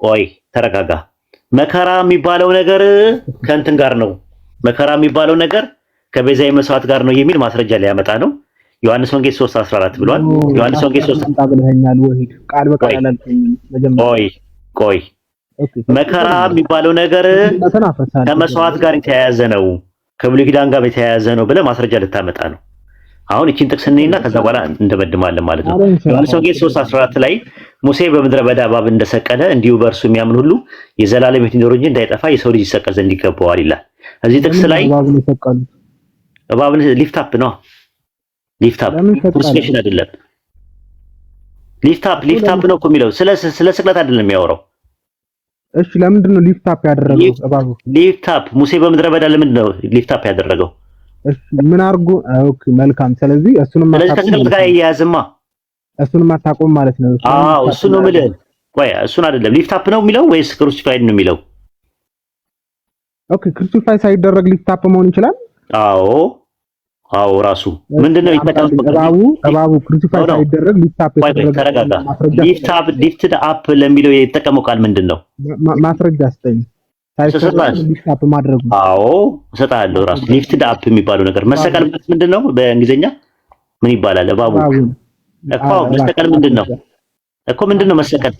መሰቀል በእንግሊዘኛ ምንድነው ለእባቡ የተጠቀመበት ቃል ነው ማስረጃ አስጠኝ እየጠየኩ እኮ ነው ሊፍትድ አፕ ነው የሚለው ክሩሲፋይድ ነው የሚለው ዘውልቁ ምዕራፍ 24 ምዕራፍ 21 ቁጥር 9 ላይ ሙሴ ይላል ሙሴ ተረጋጋ አንተ እንደ ጻል አታውራ እንደ ጻል ልጅ አታውራ ጻል ልጅ ኮኩጥጦ ነው መሰጠል አንተ ካሁን በኋላ ማለት ነው ለዛ ኮንክ እንደዛ ምታወራ ኖ ተረጋጋ ነው ማለት ተረጋጋ ስታወራ ተረጋጋ እንደ በሰለ ሰው ብራቅ እንደዋጠ ሰው አውራ። ለአጭን ብታዝረከርክ ከሆነ ታች ትቀመጣለህ። ተረጋጋ። ኦኬ ዘውልቁ ምዕራፍ 21 ኖ ለአጭን አታዝረከርክ ነው ያልኩ። የሚዝረከረክ ሰው አልወድም እኔ ውይይት ላይ ገብቷል። ቱ ዘ ፖይንቱ ላይ ብቻ አውራ ነው የምልህ እኮ። ከፈትልህ መጽሐፍ እኮ ነው ያልኩት። ዝም በል ተረጋጋና አዳምጥ። ቱ ዘ ፖይንት። እሺ ዘውልቁ ምዕራፍ 21 ቁጥር 9 ላይ ምን ይላል? ሙሴ የናሱን እባብ ሰርቶ በዓላማ ላይ ሰቀለ አለ። እባቡም የነደፈው ሰው ሁሉ የናሱን እባብ ባየ ጊዜ ዳና አለ። ሰቀለ ለሚለው ቃል የሚጠቀመው ሂ ሊፍትድ አፕ ነው የሚለው። አንዴ አዳምጥ። ሂ ሊፍትድ አፕ ነው የሚለው። ሰቀለ ማለት ወደ ላይ መስቀልን ነው የሚያሳየው እንጂ ሰቀለ የሚለው ቃል ወደ ላይ ምን ሆነ? ሂ ክሩሲፋይድ መሆንን አይደለም። አሁን ጥያቄ የሚነሳው ወደ ላይ ምን ሆነ? ወደ ላይ ሆኖ ምን ሰቀለው እኮ ነው። ከፍ ማለትን ነው። ከፍ ማለትን ነው የሚያሳየው። ሰቀለው። አመሰግናለሁ። አንዴ ተረጋጋ። ወደ ላይ ከፍ ማለት ማድረግን ነው የሚያሳየው። አረገ ባቡ ቆይ አይደለም። ኤግዛምፕል ነው እኮ የምሰጥህ። ኤግዛምፕል እየሰጠው ነው። ዮሐንስ ወንጌል ምዕራፍ 3 ቁጥር 14 ላይ ሙሴ በምድረ በዳ እባብን እንደሰቀለ እንዲሁ የሰው ልጅ ይሰቀል ዘንድ ይገባዋል አለ። አሁን እዚህ ጋር መሰቀል ለሚለው ቃል የገባው ቃል ሁብሶ ነው የሚለው። ሁብሶ ማለት አንዴ አልገባኝም። ያልገባኝ ነገር አለ። እሺ ያልገባኝ ነገር አለ። አንዴ እባቡ ሊፍት አፕ ተደረገ ሲል አረገ ማለት ነው። ወደ ላይ አረገ ማለት ነው። ወደ ላይ ከፍ መደረግን ነው የሚያሳየው። አረገ ባቡ ከፍ ማለትን እኮ ከፍ ብሎ ምን ተደረገ? ተሰቀለ አይደለ? ከፍ ማለት ዓላማ ምንድነው? እንጨት ነው። ዓላማ ምንድነው? እንደዛ እባቡን ይወደ አንዴ አዳምጥ። ሊፍት አፕ ሲያደርገው እባቡን ሲሰቅለው ሰዎች እያዩ እንዲድኑ ነው የተደረገው። ልክ እንደዚሁ በተመሳሳይ አለ በዓላማ ላይ እኮ ተባልክ እኮ እንጨት ላይ አይደለ እኮ በዓላማ እኮ ዓላማ ምንድነው? የሆነ የናስ ብረት የሰራውን የእባብ ማለት ነው ራሱ ዘውልቁ 21:9 ላይ እንደዛ ነው። ዓላማ ማለት ነው እንትን ላይ ማለት ነው። ፖል ማለት ነው።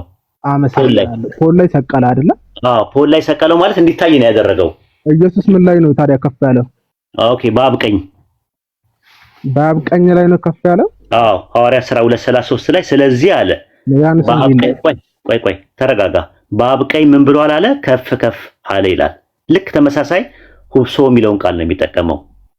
ሁብሶ ዮሐንስ ወንጌል ላይ እኮ ነው ያወራው እኮ። ዮሐንስ ወንጌልን የሚጠቀምበት ተመሳሳይ ግራመር ነው። ስለ መሰቀል ስለ ስታውሮስ አይደለም የሚያወራው።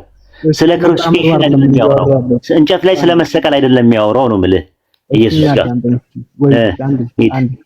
እሺ አሁን ዮሐንስ ወንጌል ምዕራፍ 3 ቁጥር 16 ላይ ሰቀለው የሚለው ከማን ጋር አመሳሰሉት ነው? 16 ላይ አይደለም የሚያወራው። 16 ላይ አይደለም 16 ላይ አይደለም የሚያወራው፣ 14 ላይ ነው የሚያወራው። ማልከኝ ነው 16 ላይ ሳይሆን 14 ላይ ነው። አንደኛ ጥቅሱን ተሳስተሃል። ሁለተኛ ነገር ደግሞ የሚያወራው 14 ላይ እኮ የሚጠቀመው ቃል ወይ አንዴ ባሲል ምንድነው የሚጠቀመው ቃል? ሰቀለ ለሚለው ቃል ምንድነው የሚጠቀመው? የሰው ልጅም ይሰቀል ዘንድ ይገባዋል ለሚለው ምንድነው የሚጠቀመው? እሺ እኔን አዳምጠኝ አንዴ። አንተ እኮ ሰማሁ እኮ ትንሽ እንኳን እኮ ቢያንስ ለመረዳት እየሞከርኩ እኮ ነው። እሺ የምታወራው ነገር ምንድነው? በዓላማ ላይ የሰቀለው ያ እባብ ከፍ ብሎ ነው የተሰቀለው። ልክ እንደዚህ የሰው ልጅም ወይም ደግሞ ኢየሱስ ራሱ ለምንድን ነው አሁን እባቡ ስለ ሰዎች ህመም ከተሰቀለ ኢየሱስ ስለምንድን ነው ከፍ የሚለው ወይም ደግሞ የሚሰቀለው? አሁን እዚህ ጋር ነው ፖይንቱ ያለው ማለት ነው። ኢየሱስ አሁን እንዴት ነው የተሰቀለው እዚህ ጋር የሚለው ነው። እንትን ስለ ክሩሲፊክሽን አይደለም የሚያወራው። ክሩሲፊክሽን ሲሆን ስታውሮስ ነው የሚጠቀመው ቃል። ስታውሮ ታውቃለህ?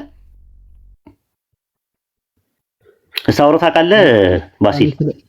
ስለ ቃሉ አይደለም እያወራ እኮ እሱ ነው እኮ የምልህ እኮ። አየህ ማቴዎስ ወንጌል ለምሳሌ ማርቆስ 15:24 ላይ ኢየሱስን በእንጨት ላይ ተረጋጋ፣ በእንጨት ላይ ሰቀሉት ለሚለው ቃል ስታውሮ ነው የሚጠቀመው። ስለ እንጨት ከሆነ መሰቀል የሚያወራው። ኢየሱስ ግን ባስተማረበት ትምህርት ላይ ዮሐንስ ወንጌል 3:14 ላይ የሰው ልጅ ይሰቀል ዘንድ ይገባዋል ሲል ይሰቀል ለሚለው ቃል ሊፍትድ አፕ ነው የሚለው። ሊፍትድ ከፍ ይላል። ቆይ ከዛ ሁብሶ ነው የሚጠቀመው። ከፍ ከፍ ማለትን ነው የሚጠቀመው። ያንን ደግሞ ጴጥሮስ ሲያስተምር ምንድነው ያለው? ሐዋርያት ሥራ 2:33 ላይ ስለዚህ በአምላክ ቀኝ ሁብሶ አለ። ተረጎመው ሁብሶ ይሆናል አለ። ከፍ ከፍ ይላል አለ። ሐዋርያት ሥራ 5:31 ላይ ጴጥሮስም ሲያስተምር ምን አለ?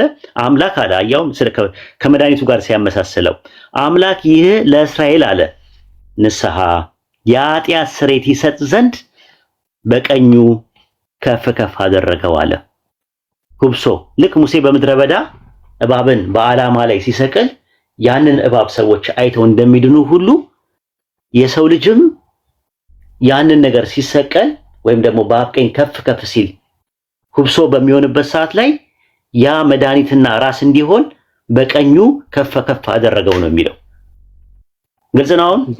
ስለዚህ እባቡ ሳይሰቀል ነው ከፍ ያለው ማለት ነው። እንግዲህ ማታዳምጥ ከሆነ ጆሮ ላይ ችግር ካለበት እንግዲህ ምንም ማድረግ አይቻልም። ምን መጠይቀን ለምን አትመልስልኝም? እያዳመጥክ አይደለም ማለት ነው። የእባቡን ነገርኩህ። በዓላማ ላይ አለ። በዓላማ ላይ ሰቀለ ሲባል ስለ ክሩሲፊክሽን አይደለም የሚያወራው ስለ ሊፍትድ አፕ ነው።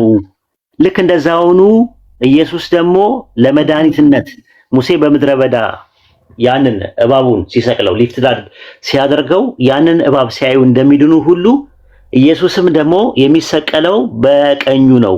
የሚሰቀለው ማለት ከፍ ከፍ የሚለው ልክ አሁን ልብሱን ስቀለው ብዬ ስለ ከፍ ከፍ መደረግን ነው የሚያሳየው። ሰቃይ ተማሪ እኮ ነው ከሊ ሲባል ስለ ክሩሲፊክሽን አይደለም የሚያወራው። ልክ በተመሳሳይም አዳምጥ። ስለዚህ ሐዋርያ ሥራ 5:31 ላይ ምን አለ? አምላክ ይህን ለእስራኤል ንስሐና የኃጢአት ስርየት ይሰጥ ዘንድ ራስን መድኃኒትም አድርጎ በቀኙ ከፍ ከፍ አደረገዋል። ስለዚህ ከፍ ከፍ የሚለው ነገር ወይም ደግሞ ይሄ ሁብሶ ሊፍታፕ የሚሆነው ነገር በአብ ቀኝ ያለውን የሚያመለክተው እንጂ ስለ መከራ መቀበል አያወራም። ምንም የሚያወራው ነገር የለም። እኔ ጠየቅኩት ጥያቄ ምንድነው? ዮሐንስ ወንጌል፣ ማቴዎስ ወንጌል አንድ አዳምጥ። እንደዛ ልጅ አታውራ። ማቴዎስ እንደዛ ልጅ ትደራረባለህ። ኦቨርላፕ አትፍጠር እያልኩ ነው ያለሁት። ማቴዎስ ወንጌል ምዕራፍ 16 ከቁጥር 9 እስከ 12 ድረስ ባለው ጥቅስ ላይ መከራ መቀበል ለቤዛዬ መስዋዕት ነው የሚል ማስረጃ አምጣ ስለ ዮሐንስ ወንጌል 3:14 ላይ ነው የገባው። ዮሐንስ ወንጌል 3:14 ላይ ስለ መከራ የሚናገረው ምንም ነገር የለም። መከራ የሚል ቃል የለውም። አውጣና አሳየኝ። ቀደም እኮ የጠየቅኩን እኮ አልመለስኩም። የለም መከራ የሚል የለም። መከራ የሚል ኦኬ። ያው አላሳየውክም ቀደም ላይ የለም 14 ላይ የለም መከራ የሚል አለ። ሊፍታፕ የተደረገው ምን ሳይሆን መከራ የሚል የለም። እስቲ አውጣና አሳየኝ። እስቲ 14 ላይ መከራ የሚል ነገር ነው። ሊፍታፕ የተደረገው ሊፍታፕ ማለት መሰቀል ክሩሲፊክሽን ማለት አይደለም። ሊፍታፕ እና ክሩሲፊክሽን በጣም ልዩነት አለ። በአብ ቀኝ ከፍ ከፍ አደረገው ሊፍታፕ አደረገው ማለት ክሩሲፋይድ አደረገው ማለት ነው። ምን ሲሆን ነው ሊፍታፕ ያደረገው አልኩህ እኮ። ለምንድን ነው ሲያርግ እኮ ምን እያደረገ ነው ያደረገው? ምን እያደረገ ነው ያደረገው? ምን ትለኛለህ? ሲያርግ አደረገ ነው። ለምንድን ነው ያደረገው እኮ? ለምንድን ነው ያደረገው? ምን አይነት ጥያቄ ነው የምትጠይቀው? የጠየኩት ጥያቄ መልስ። አሁን ይኸውልህ ጥያቄ እንደሆነ መከራ የተቀበለው ለቤዛዬ መስዋዕት ነው የሚል ዮሐንስ ወንጌል 3:14 ላይ አለ ብለህ አምጥተሃል። እንደዛ የሚል አለ? 5 ሰከንድ እድል ውስጥ 5 ሰከንድ አልሰጥህም። አምጣ ይሄንን። ኦኬ ብቻህን አውርተህ ትወጣለህ። ብቻህን አውርተህ ልሂድልህ። ስለዚህ አምጣ ነው የምልህ። መከራ የሚለው ነገር የት አለ? መከራ የሚለው 3:14 ላይ ወይ የለም? አውጣና ለህዝቡ አሳይ። 3:14 ላይ አውጣና አሳይ። መከራ የሚል ነገር የት አለ? አይ ለምንድን ነው እዛ 3:14 ላይ የምትቆየው? የለማ መከራ አንተ መከራ የሚል አለ ብለህ 3:14 ላይ መጣ። መከራ የሚል ነገር የለም። ያው አውጣና አሳያቸው። 3:14 ላይ መከራ የሚል ነገር አውጣና አሳያቸው ፕሊስ። ጊዜያችንን አታቃጥል። 3:14 ላይ መከራ የሚል አውጣና አሳያቸው። ተሰቀለ አለህ እኮ። አውጣና መከራ የሚል ነገር አውጣና አሳይ ተባልክ እኮ። ያለ መከራ ይሰቀላል እንዴ ታዲያ? መከራ የሚል ነገር አውጣና አሳይ። ኦኬ ይበቃል። በቃ ይበቃል። እንደዛ ከሆነ ማለት ነው። አየህ እንደዚህ ነው። አይን ፍጥጥ ጥርስ ግጥጥ ነው የሚለው። ይበቃል። ለዛሬ ይበቃል። ኢንሻአላህ ኡስታዝ ማጠቃለያ ሰራበት። ወረደ እንዴ? ወርዷል መሰለኝ። ማጠቃለያ ከፈለክ መስራት ትችላለህ። ናግባ የለም መሰለኝ። በቃ ማጠቃለያ ሰራበት ኡስታዝ። እሺ መርሐባ። ያው እንደሰማችሁት ነው እንግዲህ የክርስቶስ ስቅለት ጉዳይ አምላካችን አላህ ሱብሓነሁ ወተዓላ እንደተናገረው በእርሱ ላይ ምንም የሆነ ነገር የለም። የሚያነሷቸው ለክርስቶስ ስቅለት ምናምን ብለው ለኃጢአታችን ምናምን ተብሎ የሚናገረው ክርስቶስ እንደዚያ ብሎ ያስተማረበት ቦታ የለም። አምላክም እንዲሁም የሰውን ደም ለሰዎች የኃጢአት ስርየት የሚፈልግ አይደለም እና ይህ ነው ባጭሩ።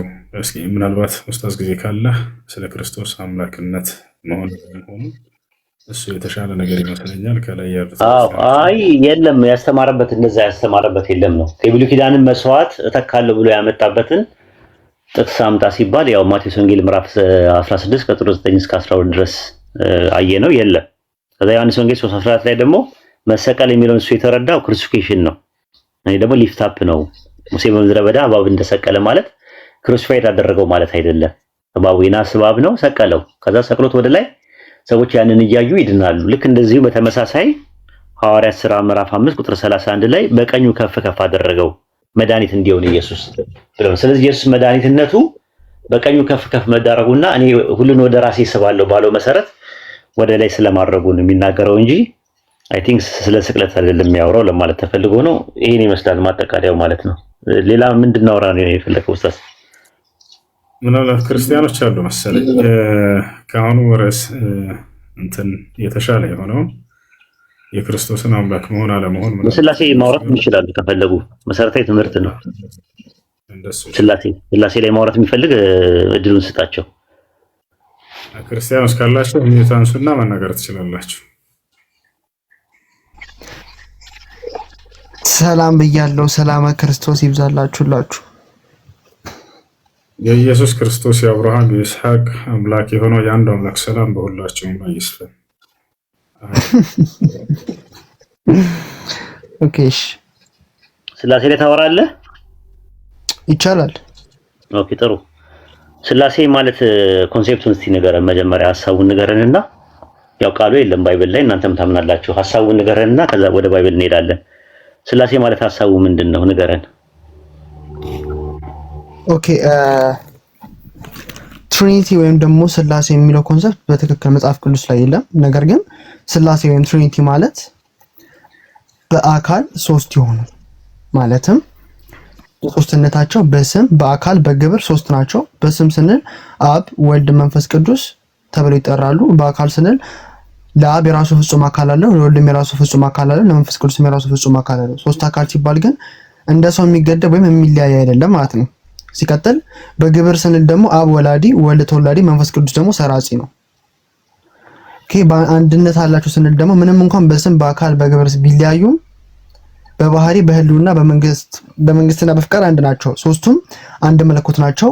አንዱ ከሌላ አይኖርም። ሶስቱም በባህሪ በፍቃድና በስልጣን አንድ ናቸው እያልኳችሁ ነው። በመንግስትና በፍቃድ ስላችሁ ደግሞ ሶስቱም ዓለም በመፍጠርና በመግዛት አንድ ናቸው እያልኳችሁ ነው። ለምሳሌ ለአንተ ላስረዳ፣ በምን ሎጂክ ላስረዳ መሰለ? የፀሐይ ምሳሌ ልንገርህ። ምክንያቱም እኛ በምንረዳው መልኩ እናንተ አትረዱትም። የፀሐይ ምሳሌ ሰጥተህ ፀሐይ ለምሳሌ አንድ ስትሆን አንድ ነገር ናት፣ ግን ሶስት ነገሮች አሏት። ክበብ አላት፣ ብርሃን አላት፣ ሙቀት አላት አይደለ? ክበቡ እንደ አብ ነው፣ ብርሃኑ እንደ ወልድ ነው፣ ሙቀቱ ደግሞ እንደ መንፈስ ቅዱስ የምንመስለው። ብርሃኑና ሙቀቱ ከክበቡ ቢገኝም ፀሐዩ ግን አንድ ነው። ፔሪድ። ሲቀጥል የሰው ልጅ ምሳሌ መጠቀም እንችላለን። የሰው ልጅ ስንጠቀም ደግሞ ነፍስ፣ ቃል፣ ህይወት አለው። ነፍስ እንደ አብ ነው፣ ቃል እንደ ወልድ ነው፣ ህይወት ደግሞ እንደ እስትንፋስ እንደ መንፈስ ቅዱስ ነው ማለት ነው። መጽሐፍ ቅዱስ ማስረጃ ካልከኝ እግዚአብሔር በኢሰንስ ወይም ደግሞ በባህሪ አንድ ነው ስንል ዘዳግም 6:4 ላይ ይናገራል። ስማ እስራኤል ሆይ አምላካችን እግዚአብሔር አንድ ነው ይላል። የሶስትነት ማስረጃችን ደግሞ በጥምቀት ጊዜ እንግዲህ ሂዱና አህዛብን ሁሉ በአብ በወልድ በመንፈስ ቅዱስም እያጠመቃችኋቸው ብሎ ይናገራል። ማቴዎስ 28:19 ላይ እዚህ ጋር በስሞቹ ሳይሆን በስም ማለቱ አንድነታቸውን ስሞቹን በመጥቀስ ደግሞ ሶስትነታቸውን ያብራራል ማለት ነው። ስለዚህ ስላሴ ማለት ሶስት አምላክ ማለት አይደለም፣ ይልቁንም በሶስትነት የሚገለጥ አንድ አምላክ ማለት ነው። ኦኬ አሪፍ ነገር ነው። ጥሩ ትንታኔ ነው። ደስ ብሎኝ ነው ያዳመጥኩት። የኦርቶዶክስ ነህ? እንትኑ ሰው እንደተራከስ ኦርቶዶክስ ይመስላል። ኦኬ እንትንን ሰለስቱ አማልክት ማለት ምን ማለት ነው? ትርጉሙ ምን አልከኝ? ሰለስቱ አማልክት ማለት ምን ማለት ነው? ግዕዝ ትችላለህ? አይ ግዕዝ አልችልም እኔ። ሰለስቱ አማልክት ማለት ምን ማለት ነው? ትርጉሙ ሰለስቱ አማልክት ምን ማለት ነው? ትርጉሙ ሰለስቱ አማልክት ማለት ምን ማለት ነው? ትርጉሙ እኔ ግዕዝ አልችልም። በአማርኛ እንቀጥል። ኦኬ ሰይፈ ስላሴ ዘሐሙስ ምዕራፍ 5 ቁጥር 26 ላይ ፓፕስ ሰይፈ ስላሴውን ለውይይት ይቀርባል። ኦኬ አትቀበልም? ሰይፈ ስላሴን እሱ ችግር የለውም ንገረኝ። አትቀበልም ትቀበላለህ ሳይሆን ትሪኒቲ ላይ ለምሳሌ መጽሐፍ ቅዱስ አለን፣ ሃይማኖተ አበው አለን አይደለ? ኦኬ ችግር የለውም ግን እንትን አትልም? አትቀበልም? እሱን አንተ አልቀበልም እቀበላለሁ ሳይሆን ሰይፈ ስላሴ ጸሎት መጽሐፍ ነው፣ መጽሐፍ ነው ለዲቤት የሚቀርብ። አይ ቤተክርስቲያን ውስጥ ያለ መጽሐፍ ነው ብዬ ነው። ኦኬ ጥሩ። ሃይማኖተ አበው ትቀበላለህ? ሃይማኖተ አበውን እቀበላለሁ። ኦኬ ሃይማኖተ አበው ላይ ስትቀበል የአምላክ ዘማምላክ ባህሪ ዘምባህሪ ይላል። ኢየሱስ የተወለደው ከአምላክ አምላክነቱም ከባህሪ ባህሪውም ከአካሉም አካል ነው የተወለደው ይላል። ስለዚህ ባህሪውም ተወልዷል ከአብ ባህሪውም ተወልዷል ማለት አምላክ ዘማምላክ ባህሪ ዘምባህሪ ይላል አይደለ? አካል ዘማካል ይላል አይደለ? ሃይማኖተ አበው ላይ እኮ ገልጣ አሳየኛ። ኦኬ ጸሎት ሃይማኖት የሚባል መጽሐፍ አለ። ምን ጸሎት ሃይማኖት የሚባለውን ታውቃለህ? የኒቅያ ጉባኤ ላይ የተደነገገው እሱ ላይ ጸሎት ሃይማኖት የጸሎት ሃይማኖት የሃይማኖት ጸሎት የሚባለው እንትን ነው ዶግማ ነው አይደለ? ኦኬ እሺ ቀጥል። ኦኬ አምላክ ዘማምላክ ይላል። ከአምላክ የተገኘ አምላክ ይላል። ከአምላክ ምንድን ነው የተገኘው? ከአምላክ የተገኘ አምላክ ከእውነተኛ አምላክ የተገኘ አምላክ ነው የሚለው አይደለም። እንደዛ ግዕዙ የሚለው አምላክ ዘማምላክ ዘበአማን ነው የሚለው ሃይማኖት በእውነት ይላል። ግዕዝ ትችላለህ? ቆይ ጸሎት የሆነ ከፍቼ አሳይሃለሁ። ኦኬ ግዕዝ ትችላለህ? አማርኛው እያለ ግዕዙ ጋር ለምን ትላለህ? ይሄው ኦኬ እሺ። ከእውነተኛ አምላክ የተገኘ እውነተኛ አምላክ ይላል። ስለዚህ ከአምላክ አምላክ ተገኝቷል ብለህ ታምናለህ? አብ ከወልድ የተወለደ ተወላዲ ብለን እናምናለን እንኳን አይደል? አምላክ ተገኘ ወይ ነው ብዬ የጠየኩህ። ከአምላክ አምላክ ተገኝቷል ብለህ ታምናለህ ወይ ነው? ቆይ ይሄ አሁን ያልኩህን ሰምተኛል? አዎ ከእውነተኛ አምላክ የተገኘ አምላክ አይደለ? ስለዚህ ከአምላክ አምላክ ተገኝቷል ብለህ ታምናለህ ወይ ነው? በዚህ ጥቅስ መሰረት በዚህ እንትኑ መሰረት ነው ያልኩህ። ምን ማለት ነው ፈልገው የሚለውን ተረድተዋል እኮ ትነግረኛለህ። ከአምላክ አምላክ ተገኘ የሚለውን ነገር ትቀበላለህ ወይ? ጸሎተ ዘወትር ቁጥር 6 ላይ ጸሎተ ሃይማኖት ላይ አምላክ ዘእማምላክ ይላል፣ ዘበአማን ይላል።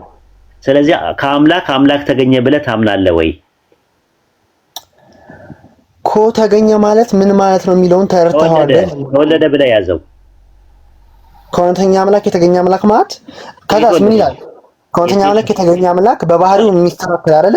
እኔ እሱ አይደለም ጥያቄ፣ እሱ ላይ አይደለም ጥያቄ። በባህሪ ስለመስተካከል ለምን አትወርድም? በአንዴ ድምጽ ተቀየረ ስለማይታወቅ ነው። ጥያቄው ምንድነው? ከአምላክ የተገኘ አንዴ ተረጋግተን ትበሉ ማለት በአንዴ ተሆነ ተቀየረ። አንዴ ትበል አምላክ ዘእማምላክ በሚለው ላይ ከአምላክ አምላክ ተገኘ በሚለው ላይ ወይም ደግሞ ከእውነተኛ አምላክ የተገኘ አምላክ በሚለው ላይ አምላክ ከአምላክ አምላክ ይገኛል ወይ ነው ጥያቄው። እኮ ላስረዳህ እኮ ነው። ይሄ እኮ ክሪዳችን ጸሎታችን ላይ የሚገኘው የወልድ አንድ አዳምጥ። እሺ ጠየቅከኝ አይደለ? እሺ በምን ልመልስልሽ? አሁን አፋፌን እያልከኝ ከሆነ እሺ ቀጥል ሂድ። ኦኬ ይሄ አገላለጽ በኒቅያ የሃይማኖት ጸሎት ላይ ይገኛል። ከእውነተኛ አምላክ የተገኘ አምላክ በባህሪው ከአብ ጋር የሚስተካከል ይላል አይደለ? አዎ ይላል። አዎ ይላል። ኦኬ ከዛ በኋላ ምን ይላል? በባህሪው ከአብ ጋር የሚስተካከል የተወለደ እንጂ ያልተፈጠረ። ኦኬ መገኘት ሲባል ምን ማለት ነው? አምላክ ከአምላክ አምላክ ይገኛል ስንል ወልድ ከአብ ተገኘ ማለት ኦኬ እንደ ሰው ልጅ አባቱ ቀድሞ ልጅ ዘግይቶ ተገኘበት ማለት አይደለም። ብርሃን ከብርሃን እንደሚገኘው ያለ ምስጢር ነው። ቤታችን ታስረዳ አይደለም አይደለም አልጠየኩም። ዝም ብለህ ነው የምትለው፣ ጊዜን ነው የምታቃጥለው አጌንስትዬ። ስለዚህ ጊዜ ባታቃጥለው እኔም አውቀዋለሁ አንተም ታውቀዋለህ። እኔም ነገር አብና ወልድ አንድ አዳምጥ። አብና ወልድ በዘመን ይቀዳደማሉ ወይ ደግሞ ወልድ ተፈጥሯል አልተፈጠረም ጥያቄ አይደለም። እሱ አይደለም ጥያቄ ሃይማኖተ አበው ላይ ዘወትር ጸሎት ቁጥር 6 ላይ አምላክ ዘእማምላክ ይላል፣ ዘበአማን ይላል። በእውነቱ በትክክለኛ ተረጓጎም መሆን የነበረበት በእውነቱ ከአምላክ አምላክ ተገኘ ተብሎ ነው። ከእውነተኛ አምላክ የተገኘ አምላክ ብለህ አንተ በያዝከው ሂድና አምላክ ከአምላክ አምላክ ተገኝቷል ወይ ጥያቄ ያቀረብኩልህ። መገኘት ማለት ምን ማለት ነው ብዬም አልጠየቅኩም። መገኘት ማለት ከፈለክ ነው ወልድ ነው ብለህ በያዘው። ከአምላክ አምላክ ተገኝቷል ወይ ነው ጥያቄው። እሺ ታዳምጠኛለህ አንዴ? አዎ አዳምጣለሁ። ኦኬ እሺ ፕሊዝ ጣልቃ እንዳገባቢ። እሺ አይ ፖይንቱ ላይ ብቻ ይሄድ ካለዛ እንትን እላለሁ አስቆምሃለሁ። እንደዛ እንትን ካለ ማለት ነው ወደ ከፖይንቱ ስትወጣ ወደዚህ መልስሃለሁ። አብሽር ሂድ ቀጥል። አሁንም ልንገርህ አምላክ ከአምላክ ይገኝ ከእውነተኛ አምላክ የተገኘ አምላክ ስንል ወልድ ከአብ ተገኘ ማለት እንደ ሰው ልጅ አባቱ ቀድሞ ልጅ ወጊቶ አይደለም እያልኩ አልጠየኩ። የኔ ጥያቄ አይደለም እሱ አይደለም የኔ ጥያቄ አይደለም። እኔ አሁን ምን ይቀዳደማሉ ብዬም አልጠየቅኩም። ልክ ባዮሎጂካልም ነው ብዬም አልጠየቅኩም። ባዮሎጂካል ማለት የኛ ባዮሎጂካል ሶፍት ያርጌ ልንገርህ አብ አባት ነው ብለህ ታምናለህ። አብ ምንድን ነው አባት ነው የሚለውን ትምህርት ታውቀዋለህ አይደለ? በእኛ አብ ማለት የቃሉን ትርጉም ንገረኝም አላልኩም። አብ ማለት አባት ነው፣ ወልድ ማለት ልጅ ማለት ነው። አብ ምን ማለት አብ አባት በእኛ ነው። እኔ እኮ ካንተ ጋር እንዴት ነው አብ ማለት ይኸውልህ የግዕዝ ቃል ነው። ወደ አማርኛ እየተረጎምክ ነው የምትነግረኝ። ለኔ አትንገረኝ። አሁን ግዕዝ ስለምችል ማለት ነው።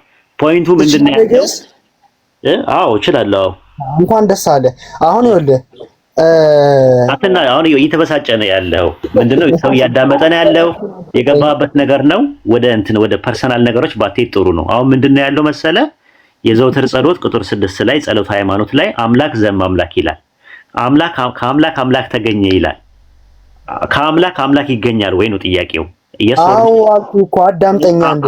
ከአምላክ አምላክ ከተገኘ ከአምላክ ምኑ ነው የሚገኘው? ከአምላክ አምላክ ነው የሚገኘው። ሲገኝ ባህሪው ነው ወይስ አካሉ ነው የተገኘው?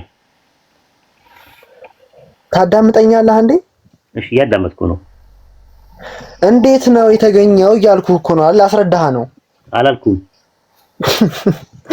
አንተ በፈለከው ወይ ለምን ሄድልሃለሁ እንዴ? አንተ በፈለከው ምኑ ነው የተገኘው ነው ያልኩ እንጂ እንዴት ተገኘ የሚለውን ነገር አልጠየቅኩም። አንተ በፈለከው ወይ እንደሄድልህ ነው የፈለከው? የጠየቅኩ ጥያቄ እሱ አይደለም ነው የምልህ። እንዴት ነው የምትለው ስትለኝ አይ አላልኩ። ስትሮማ ፋላሲ ስትሰራ ቁልሞ ማይጸ ስትሰራ እያረምኩ ነው ያለሁት። እኔ ጠየቅኩ። አይ እሺ አሁን አዳምጠኝ። አምላክ ከአምላክ ተገኘ አልከኝ። እሺ ተስማማው ካንተ ጋር። ከአምላክ ሲገኝ ምኑ ነው የተገኘው? ባህሪው ነው የተገኘው ወይስ አካሉ ነው የተገኘው? እኔ እኮ ነገርኩህ። አንዴ አዳምጠኝ አልኩህ። አሁንም እኮ እየጠየቅኩ ነው። አንዴ አዳምጠኝ። አይ ያለው ነገር ስትል ነው እያረምኩ ያለሁት እኮ። አጌንስትዬ ለምን ትናደዳለህ? በጣም እኮ ተሆነህ እኮ በጣም እየተበሳጨ ነው የምታወራው። አይታወቅህም። አንደኛው ቤተ ኦርቶዶክሶች እዚህ ግታች ብዙ ሰዎች አሉ። ምን ነገር ይችላል። አዎ ስለዚህ አሁን ምንድነው ተረጋግተህ ስሜታዊ ሳትሆን ኢሞሽናል ዳሜጅ በጣም እያጠቃ ነው ያለው። ምንድነው የምታረገው? ከአምላክ ሲገኝ ምኑ ነው የተገኘው? ባህሪው ነው የተገኘው ወይስ አካሉ ነው? እኮ አንዴ ታዳምጠኛለህ ወይስ አሁንም ለምኝህ ላውራ? አዳምጣለሁ። ሂድ ቀጥል። ኦኬ እንዴት ተገኘ ከሚለውን ጀምርና እንቀጥል። አልጠየቅኩም። የእኔ ጥያቄ አይደለም። እንዴት ተጀመረ የሚለውን ሳልነግር ደግሞ አልቀጥልም። ኖ ጥያቄ እሱ አይደለም። ምንም አይጠቅምም። ለኔ አይጠቅመኝም። እንዴት ተጀመረ የሚለውን ልቀጥልልህ። ከዛ ጀምሬ ወይ ካልፈለክ ይቅርብን። ጅማሮ አለው ማለት ነው። እሺ ቀጥል። እኔ እኮ ምን አይነት ጭዊ እንደምትጮት እኮ ነው የሚገርመኝ። እንዴት እንደተጀመረ አልክኝ። ጅማሮ አለውና መነሻ አለው እያለ ነው ያለው። እሺ ሂድ ቀጥል። እሺ ባኔ ስልክ ገባብኝ። እሺ እመለሳለሁ። እንዳታስወርደኝ። እኔ አላስወርድህም። አይዞህ ቀጥል። ሌላ ሰው መቀጠል ይችላል በትሪኒቲ ላይ ካላችሁት እሱ እስኪመጣ ድረስ።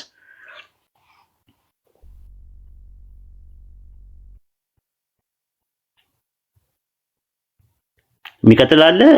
ዮናስ መቀጠል ትችላለህ? ዮናስ ነው የሚለው ዮናስ ነው የሚለው ትችላለህ? በትሪኒቲ ላይ አሁን በተነሳው ላይ ኦርቶዶክስ ነህ? ሰላም ብያለሁ በቅድሚያ። ሰላም ነው። ኦርቶዶክስ ነህ? እኔ ከሁሱ ጋር ኦርቶዶክስ ነኝ። ኦኬ ጥሩ። ሁሱ ጋር ከዚህ በፊት አውርተን ነበር። አይ ለዛ ነው ያስገባኝ። ኦኬ ጥሩ። ስለዚህ በዚህኛው ላይ መቀጠል ትችላለህ? ልወያ ያልገባው ማይ ከሱ ጋር። ኦኬ በዚህ ላይ መቀጠል አልችልም። ኦኬ ጥሩ። እሺ ችግር የለውም። ሚት አድርገህ መቀመጥ ትችላለህ። እውነት መቀጠል ትችላለህ? እውነት የሚባል ልጅ እውነት ፍለጋ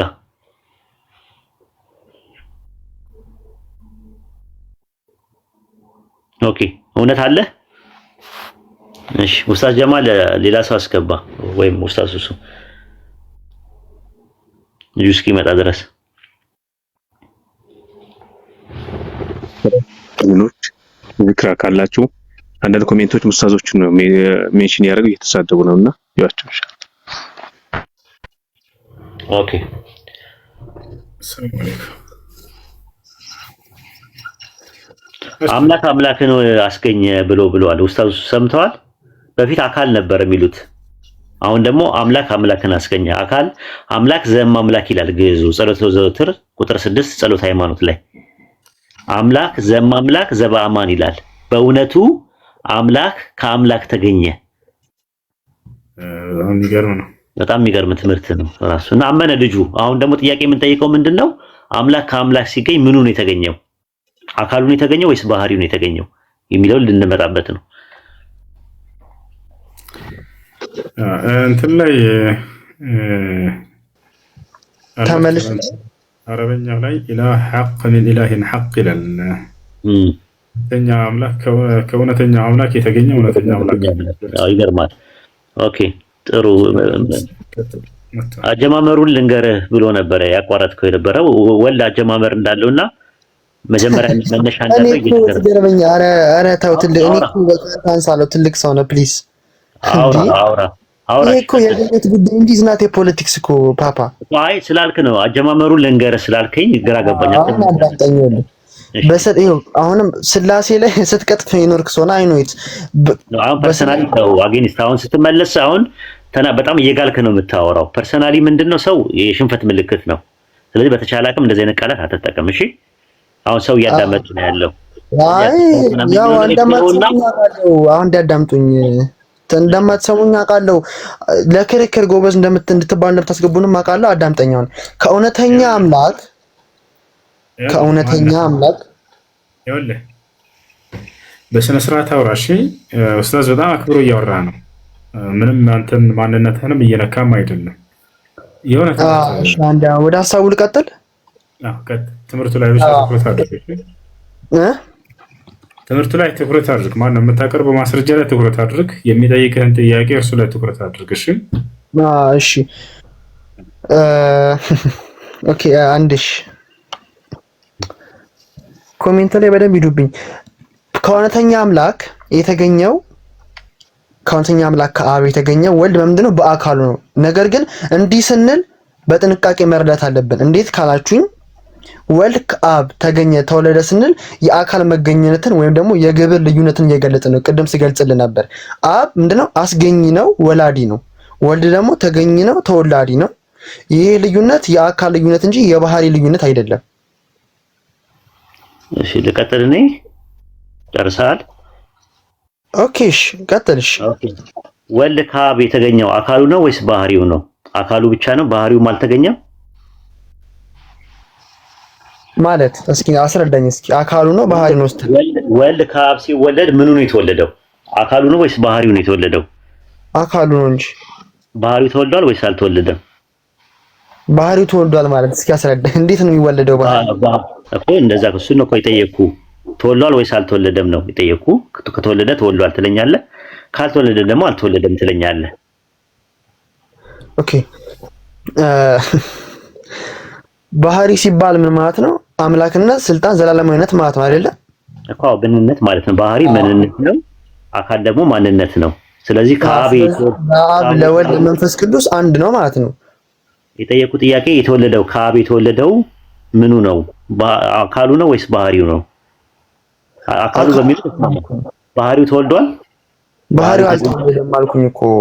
ሃይማኖተ አበው ምዕራፍ 78 ቁጥር 8 ላይ ከዓለም ሁሉ አስቀድሞ አካል ዘእም አካል ባህሪ ዘእም ባህሪ ይላል።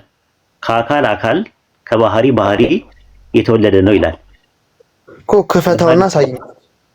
ኦኬ ሃይማኖተ አበው ምዕራፍ 78 ቁጥር 8 ላይ ኦኬ ላውጣልህ። እሺ አውጣልህ። አንዴ ተረጋጋ። ሃይማኖተ አበው ስንት? ምዕራፍ 78 ቁጥር 8 ላይ አለ። ሃይማኖተ አበው አጠገብህ? አይ ጀስት ለሚያስፈልግን ምዕራፍ 78 ያልከኝ አይደለ? አዎ ምዕራፍ 78 ቁጥር ስንት? ቁጥር 8 ላይ ኦኬ እሺ።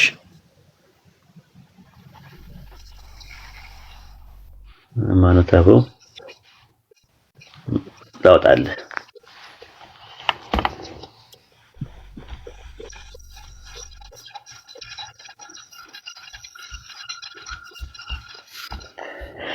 እሺ ማታው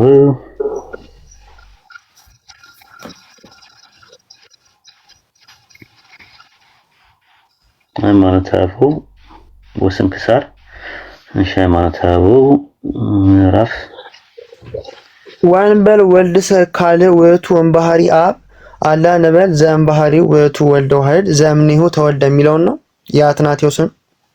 አዎ ከአካሉ አካልን ከባህሪ ባህሪ ነው ባህሪ የተለየ አይደለም። አማርኛውን አወጣልሃለሁ ግዕዝ ስለማችል አንተ ለጊዜ ይብራብህ ግዕዙ። አይሽ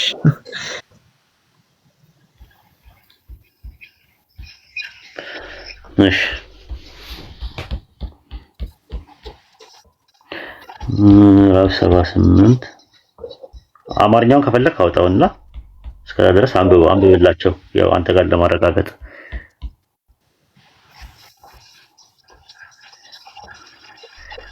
እሺ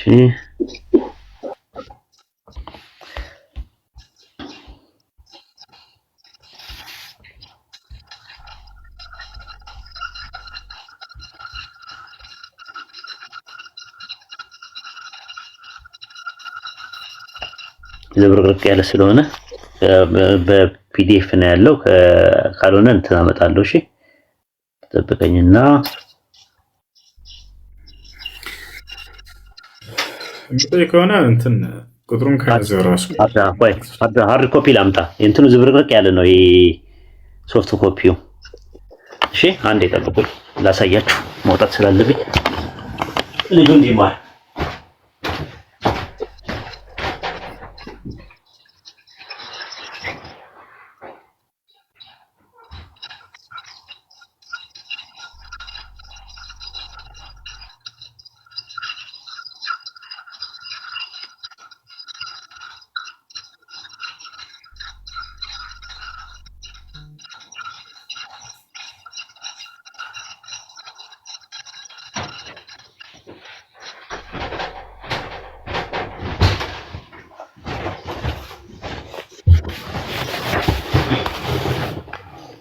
አይገርምም? በስተመጨረሻ እንትኑ ላይም አገኘሁት። ግን ልጅ ወጣ መሰለኝ ወጣ። አይ ለዚህ ያሳየዋ፣ ምክንያቱም እዚሁ ስላለ ሁለቱም ጋር አለ። ሁለቱም ጋር አሳያለሁ ኢንሻአላህ። እሺ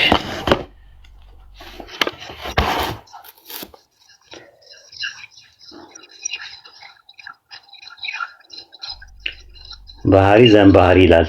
የሚገርመው ባህሪውም ነው የተገኘው ይላል።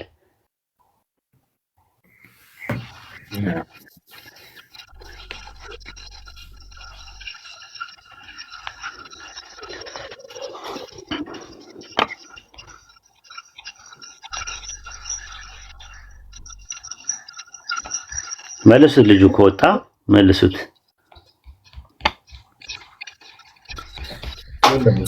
ምናልባት ባትሪ ዘግቶበት እንዳይሆን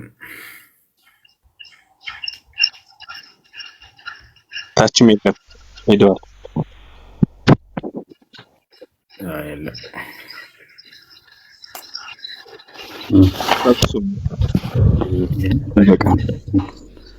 ምዕራፍ 78 ጨለማ ስለሆነ አንዴ ላብራና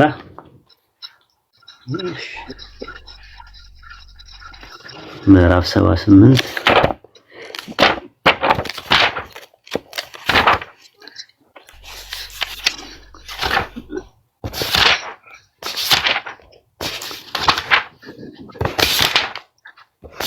ነው።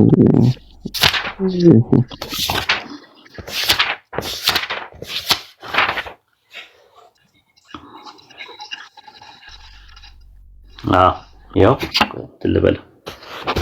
እሺ በትልቁ ካረከኝ ያው ይቅርታ እንትን ስላልኩኝ ስለዘገየው ማለት ነው።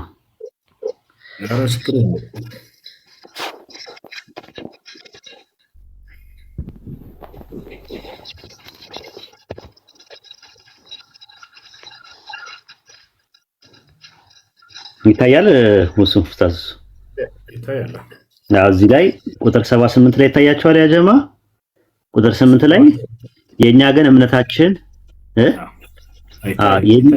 የኛ ግን እምነታችን እንዲህ አይደለም፣ ከቅዱሳን መጽሐፍት ከቅዱሳን አባቶችም ያገኘነው ትምህርት እንዲህ ነው አለ። ምን አለ?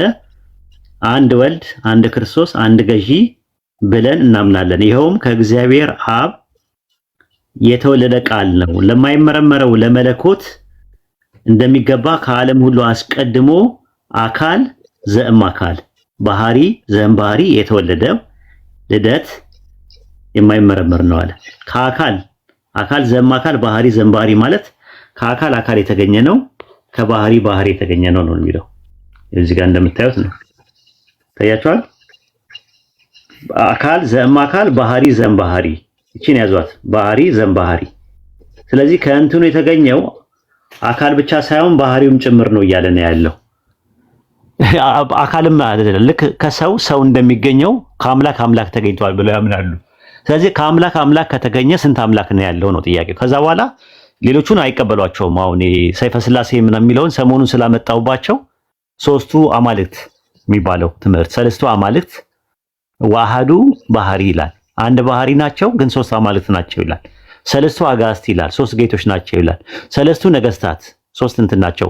ስሉስ አምላክ ሶስት አምላክ፣ ስሉስ እግዚአብሔር ሶስት እግዚአብሔር፣ ስሉስ ጸባዖት ሶስት ኃያላን ይላል ሰይፈ ስላሴ ላይ ማለት ነውና ይሄንን ነገር መቋቋም የሚችል ሰው ካለ መግባት ይችላል። አይ ቲንክ አናምንም እንደዛ ምናምን የሚሉት ያው እንትናቸው ነው። እንደዛ ነው። ወደ ባይብል ነው ያልገባውም እኮ እንደውም ባይብል ላይ እንደዛ አይነት ትምህርት የለም ራሱ ማለት። አሁን እሱ ያመጣው አንድ አምላክ በሶስት አካል ተገለጠ ካለ እስቲ ለምሳሌ አንድ አምላክ በአብ ተገለጠ የሚሉት ጋር ነው ጥቅሱ ያለው። የለም አንድ አምላክ የሚለው ባይብል አብን ነው እና ያ ነው ይላል። ይሄን ይመስላል ኡስታዝ። ጀዛከላ ኸይር። የቂሳሪያው ምን ይላል መሰለህ? በአረብኛ ወደ አማርኛ ቀይሬ ነው። በአራተኛው ክፍለ ዘመን መጀመሪያ ላይ የተጻፈ የቂሳሪያው ዩሴቢየስ የጻፈው ምናምን ይላል። አውሳቢሳ እዚህ ጋር አሁን ያልከው ራሱ ነው። ኑእሚኑ ቢኢላሂ ልዋሒድ ይላል። አብ يعني قدير خالق كل الأشياء المنظورة وغير المنظورة وبرب واحد يسوع المسيح كلمة الله إله من إله كأملاك يتجنى أملاك ይላል። በጣም እኮ ነው የሚገርመው። ኑእሚኑ ቢኢላሂ ልዋሒድ አይደለ? ከአምላክ አምላክ የተገኘ ማለት ነውና ይሄ ትምህርት በጣም አደጋ አለው። እንደ ቀላል ነገር አይደለም እኛ የምናየው እና በጣም እንትን ነው፣ በጣም ከባድ እንትን ነው። ይሄ ደልባ ማለት ነው ያለምንም ጥርጥር ከአምላክ የተገኘ አምላክ።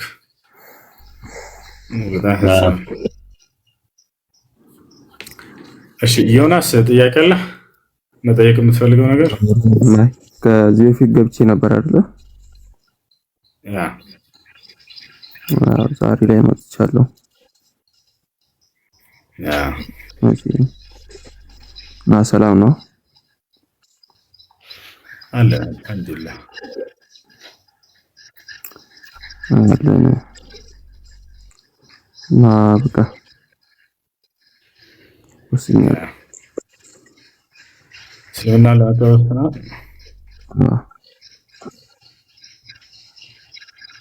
እሺ እንደምን ታላበኝ ይተከተልከው እሺ أشهد سمر بسم الله أشهد الله إله إلا الله وأشهد أن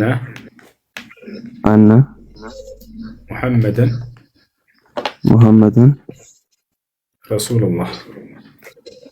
الله ما شاء الله كذب ولا مسلم قال أو يلقوا قال የሻሃዳ ቃል ወይንም የምስክር ቃል ይባላል።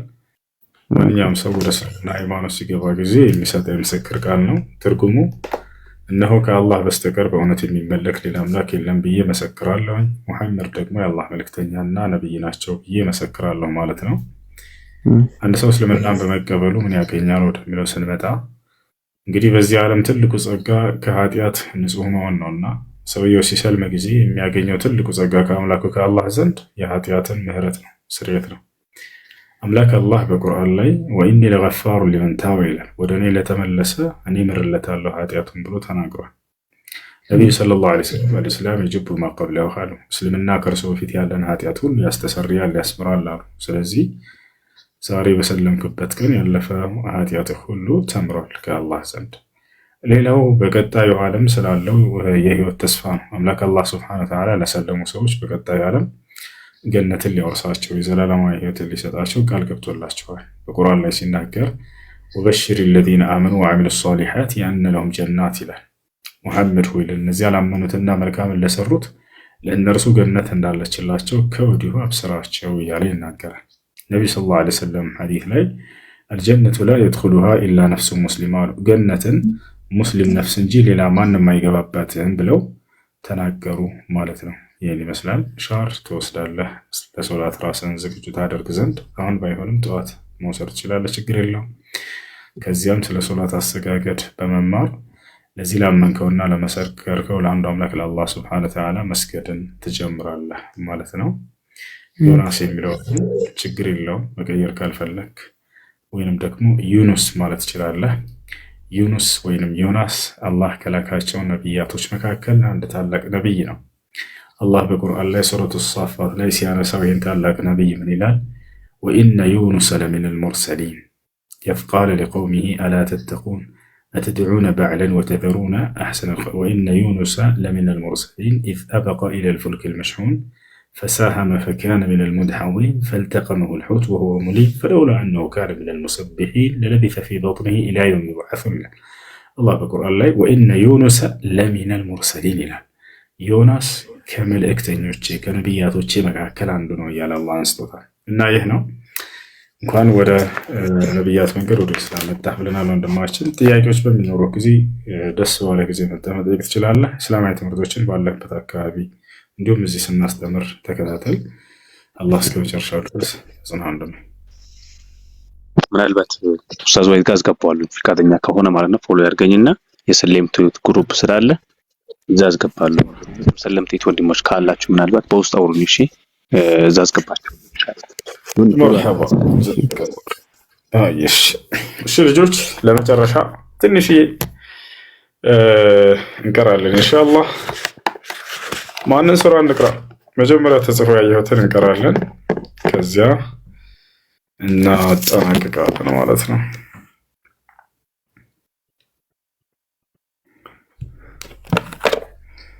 ልጆች ማንን እንቅራ? በማን ድምፅ እንቅራ? በራሴ ድምፅ ወይንስ በሱዳንኛ ድምፅ?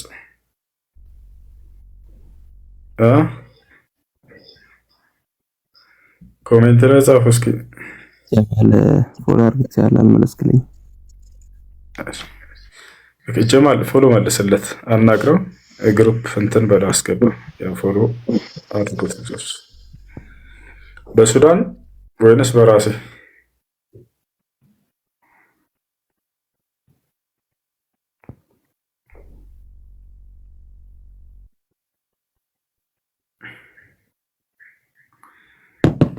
እሺ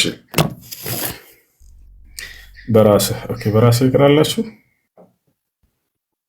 የራሴ ድምፅ ይሻላችኋል ወይስ ሱዳንኛ? በጎረቤት ሀገር በሱዳን ወይንስ በራሳችን? እሺ በራሴ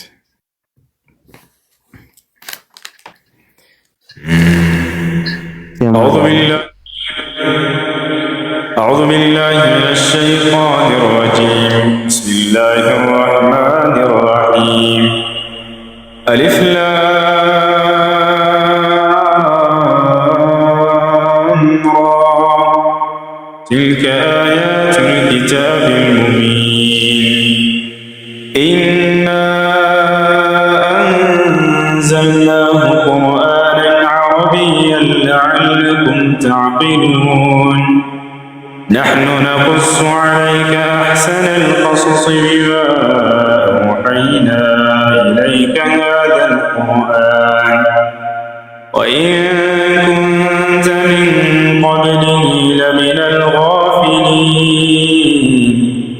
إذ قال يوسف لأبيه يا أبت إني رأيت 11 كوكبا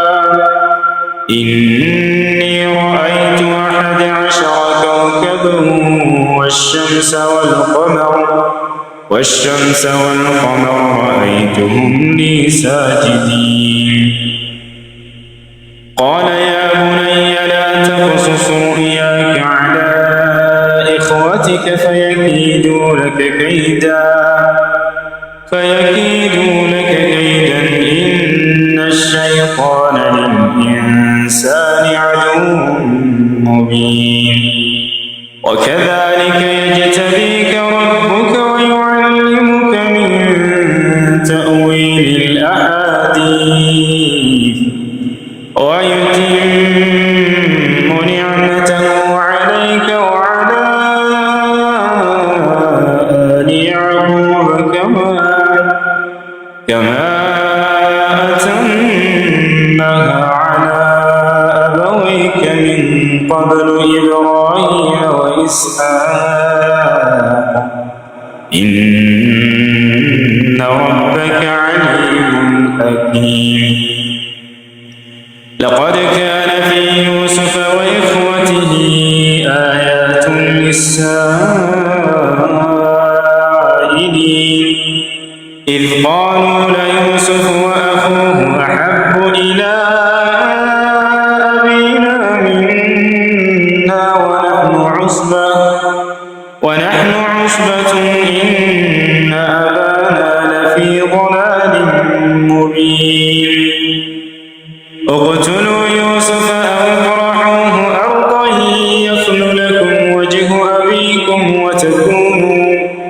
وتكونوا من بعده قوما صالحين قال قائل منهم لا تقتلوا يوسف وألقوه في غيابة الجب يلتقطه بعض السيارة إن كنتم فاعلين قالوا يا أبانا ما لك لا تأمنا على يوسف وإنا له لناصحون أرسله معنا غدا يرتع ويلعب وإنا له لحافظون قال إني ليحزنني أن تذهبوا به وأخاف أن يأكله الذئب وأنتم عنه غافلون قالوا لئن أكله الذئب ونحن عصبة إنا إذا لخاسرون فلما ذهبوا به وأجمعوا أن يجعلوه في غيابة الجب وأوحينا إليه لتنبئنهم بأمرهم هذا وهم لا يشعرون وجاءوا أباهم عشاء يبكون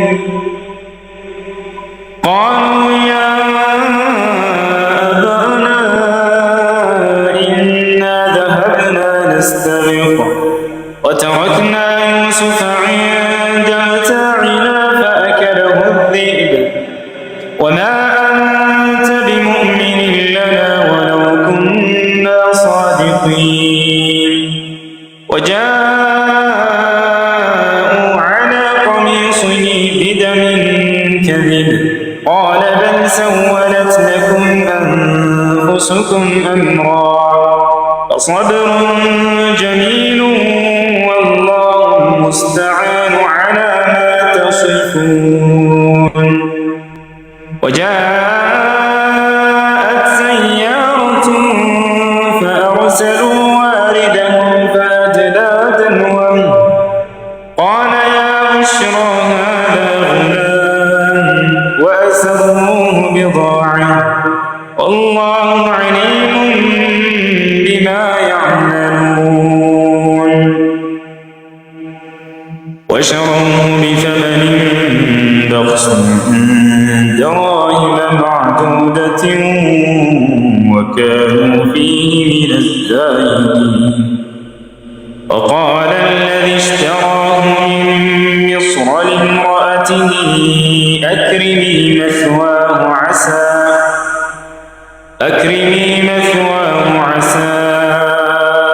أن ينفعنا أو نتخذه ولدا وكذلك مكنا ليوسف في الأرض ولنعلمه من تأويل الأحاديث والله غالب على أمره ولكن أكثر الناس لا يعلمون. ولما بلغ أشده آتيناه حكما وعلما وكذلك نجزي المحسنين.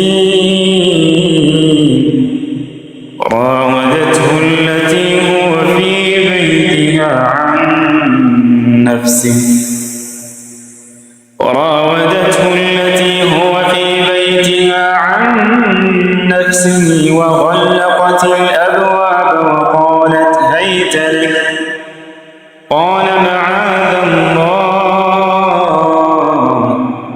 إنه ربي أحسن مثواي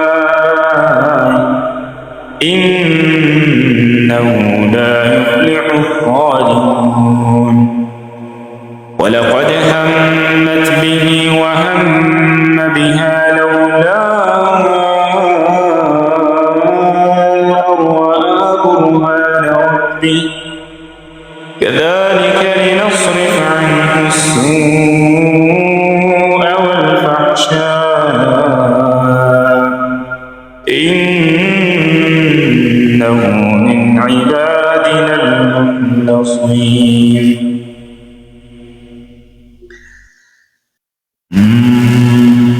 واستبق الباب وقدت قميصه من دبر وألف يا سيدها لدى الباب قالت ما جزاء من أراد بأهلك سوءا إلا أن يسجن أو عذاب أليم.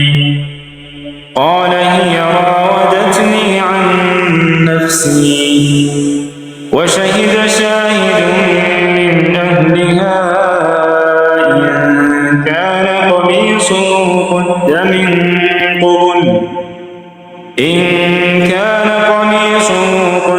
من قبل فصدقت وهو من الكاذبين وإن كان قميصه قد من دبر وإن كان قميصه قد من دبر فكذبت وهو من الصادقين. فلما رأى قميصه قد من دبر قال إنه من كيدكن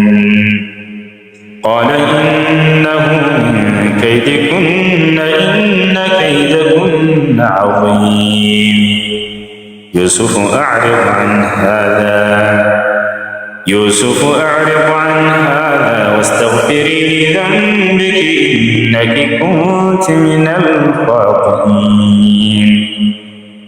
وقال نسوة في المدينة امرأة العزيز تراود فتاها عن نفسه قد شغفها حبا إنا لنراها في ضلال مبين.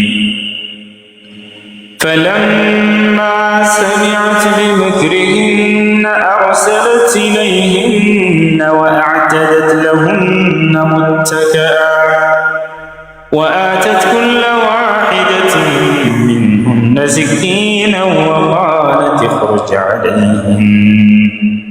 فلما رأينه أكبرنه وقطعن أيديهن أيديهن وقلن حاش لله ما هذا بشر إن هذا إلا ملك كريم. قالت فذلكن الذي لمتنني فيه ولقد راودته عن نفسه فاستعصم ولئن لم يفعل ما آمره ليسجنن وليكون من الصاغرين. قال رب السجن أحب إلي مما يدعونني إليه وإلا تصرف عني كيدهن أصب إليهن وأكن من الجاهلين. فاستجاب له ربه فصرف عنه كيدهن إنه هو السميع العليم. ثم بدا لهم من بعد ما رأوا الآيات ليسجننه حتى حين ودخل معه السجن فتيان قال أحدهما إني أراني أعصر خمرا وقال الآخر إني أراني أحمل فوق رأسي خبزا تأكل الطير منه نبئنا بتأويله إنا نراك من المحسنين.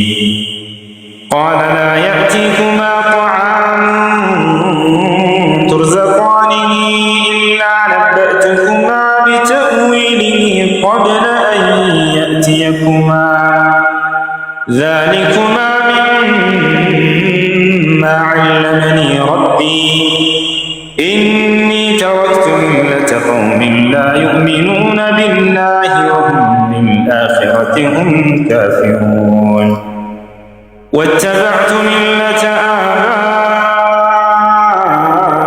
آبائي إبراهيم وإسحاق ويعقوب ما كان لنا أن نشرك بالله من شيء ذلك من فضل الله علينا وعلى الناس ولكن أكثر الناس لا يشكرون. يا صاحبي السجن أرباب متفرقون خير أم الله الواحد القهار ما تعبدون من دونه إلا أسماء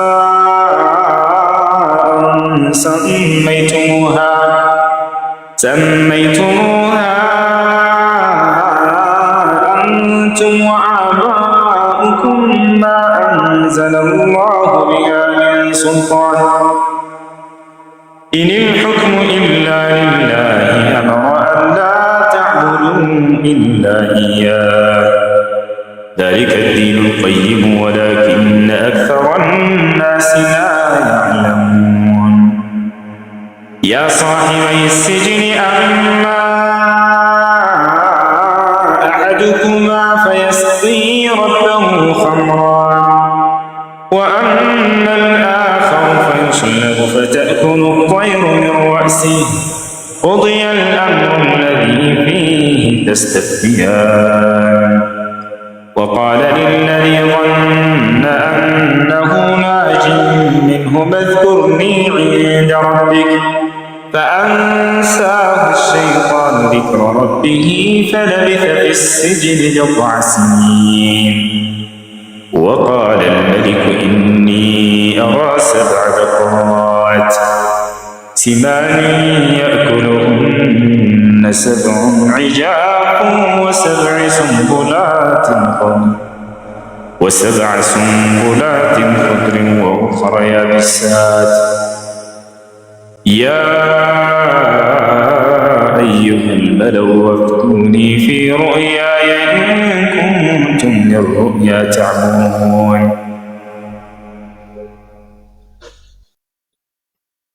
قالوا أضغاث أحلام وما نحن بتأويل الأحلام بعالمين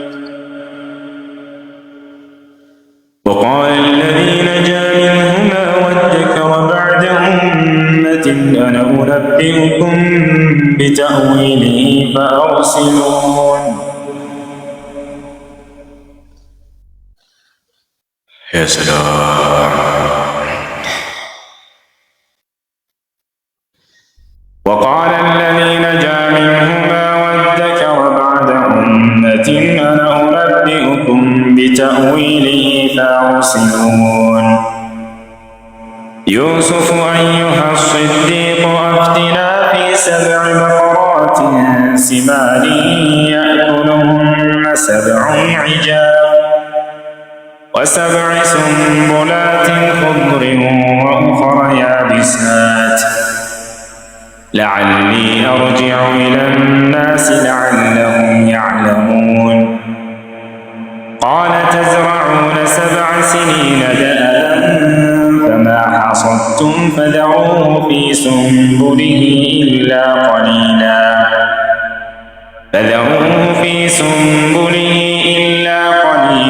مما تأكلون. ثم يأتي من بعد ذلك 7 شداد يأكلن ما قدمتم لهن إلا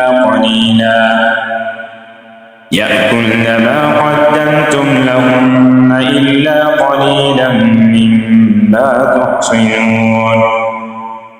ثم يأتي من بعد ذلك عام فيه يغاث الناس وفيه يعصرون.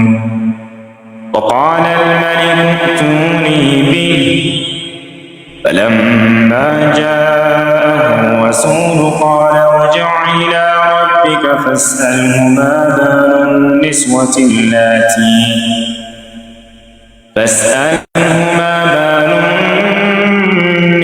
اللاتي قطعن أيديهن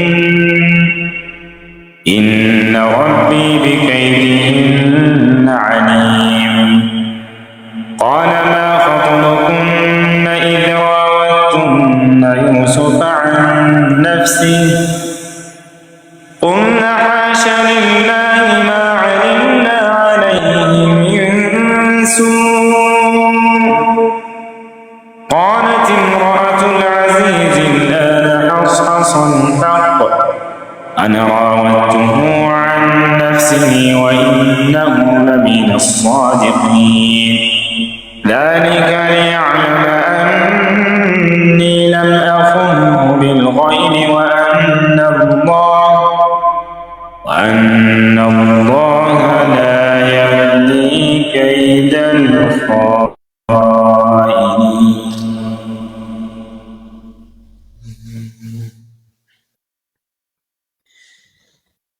وما أبرئ نفسي إن النفس لأمارة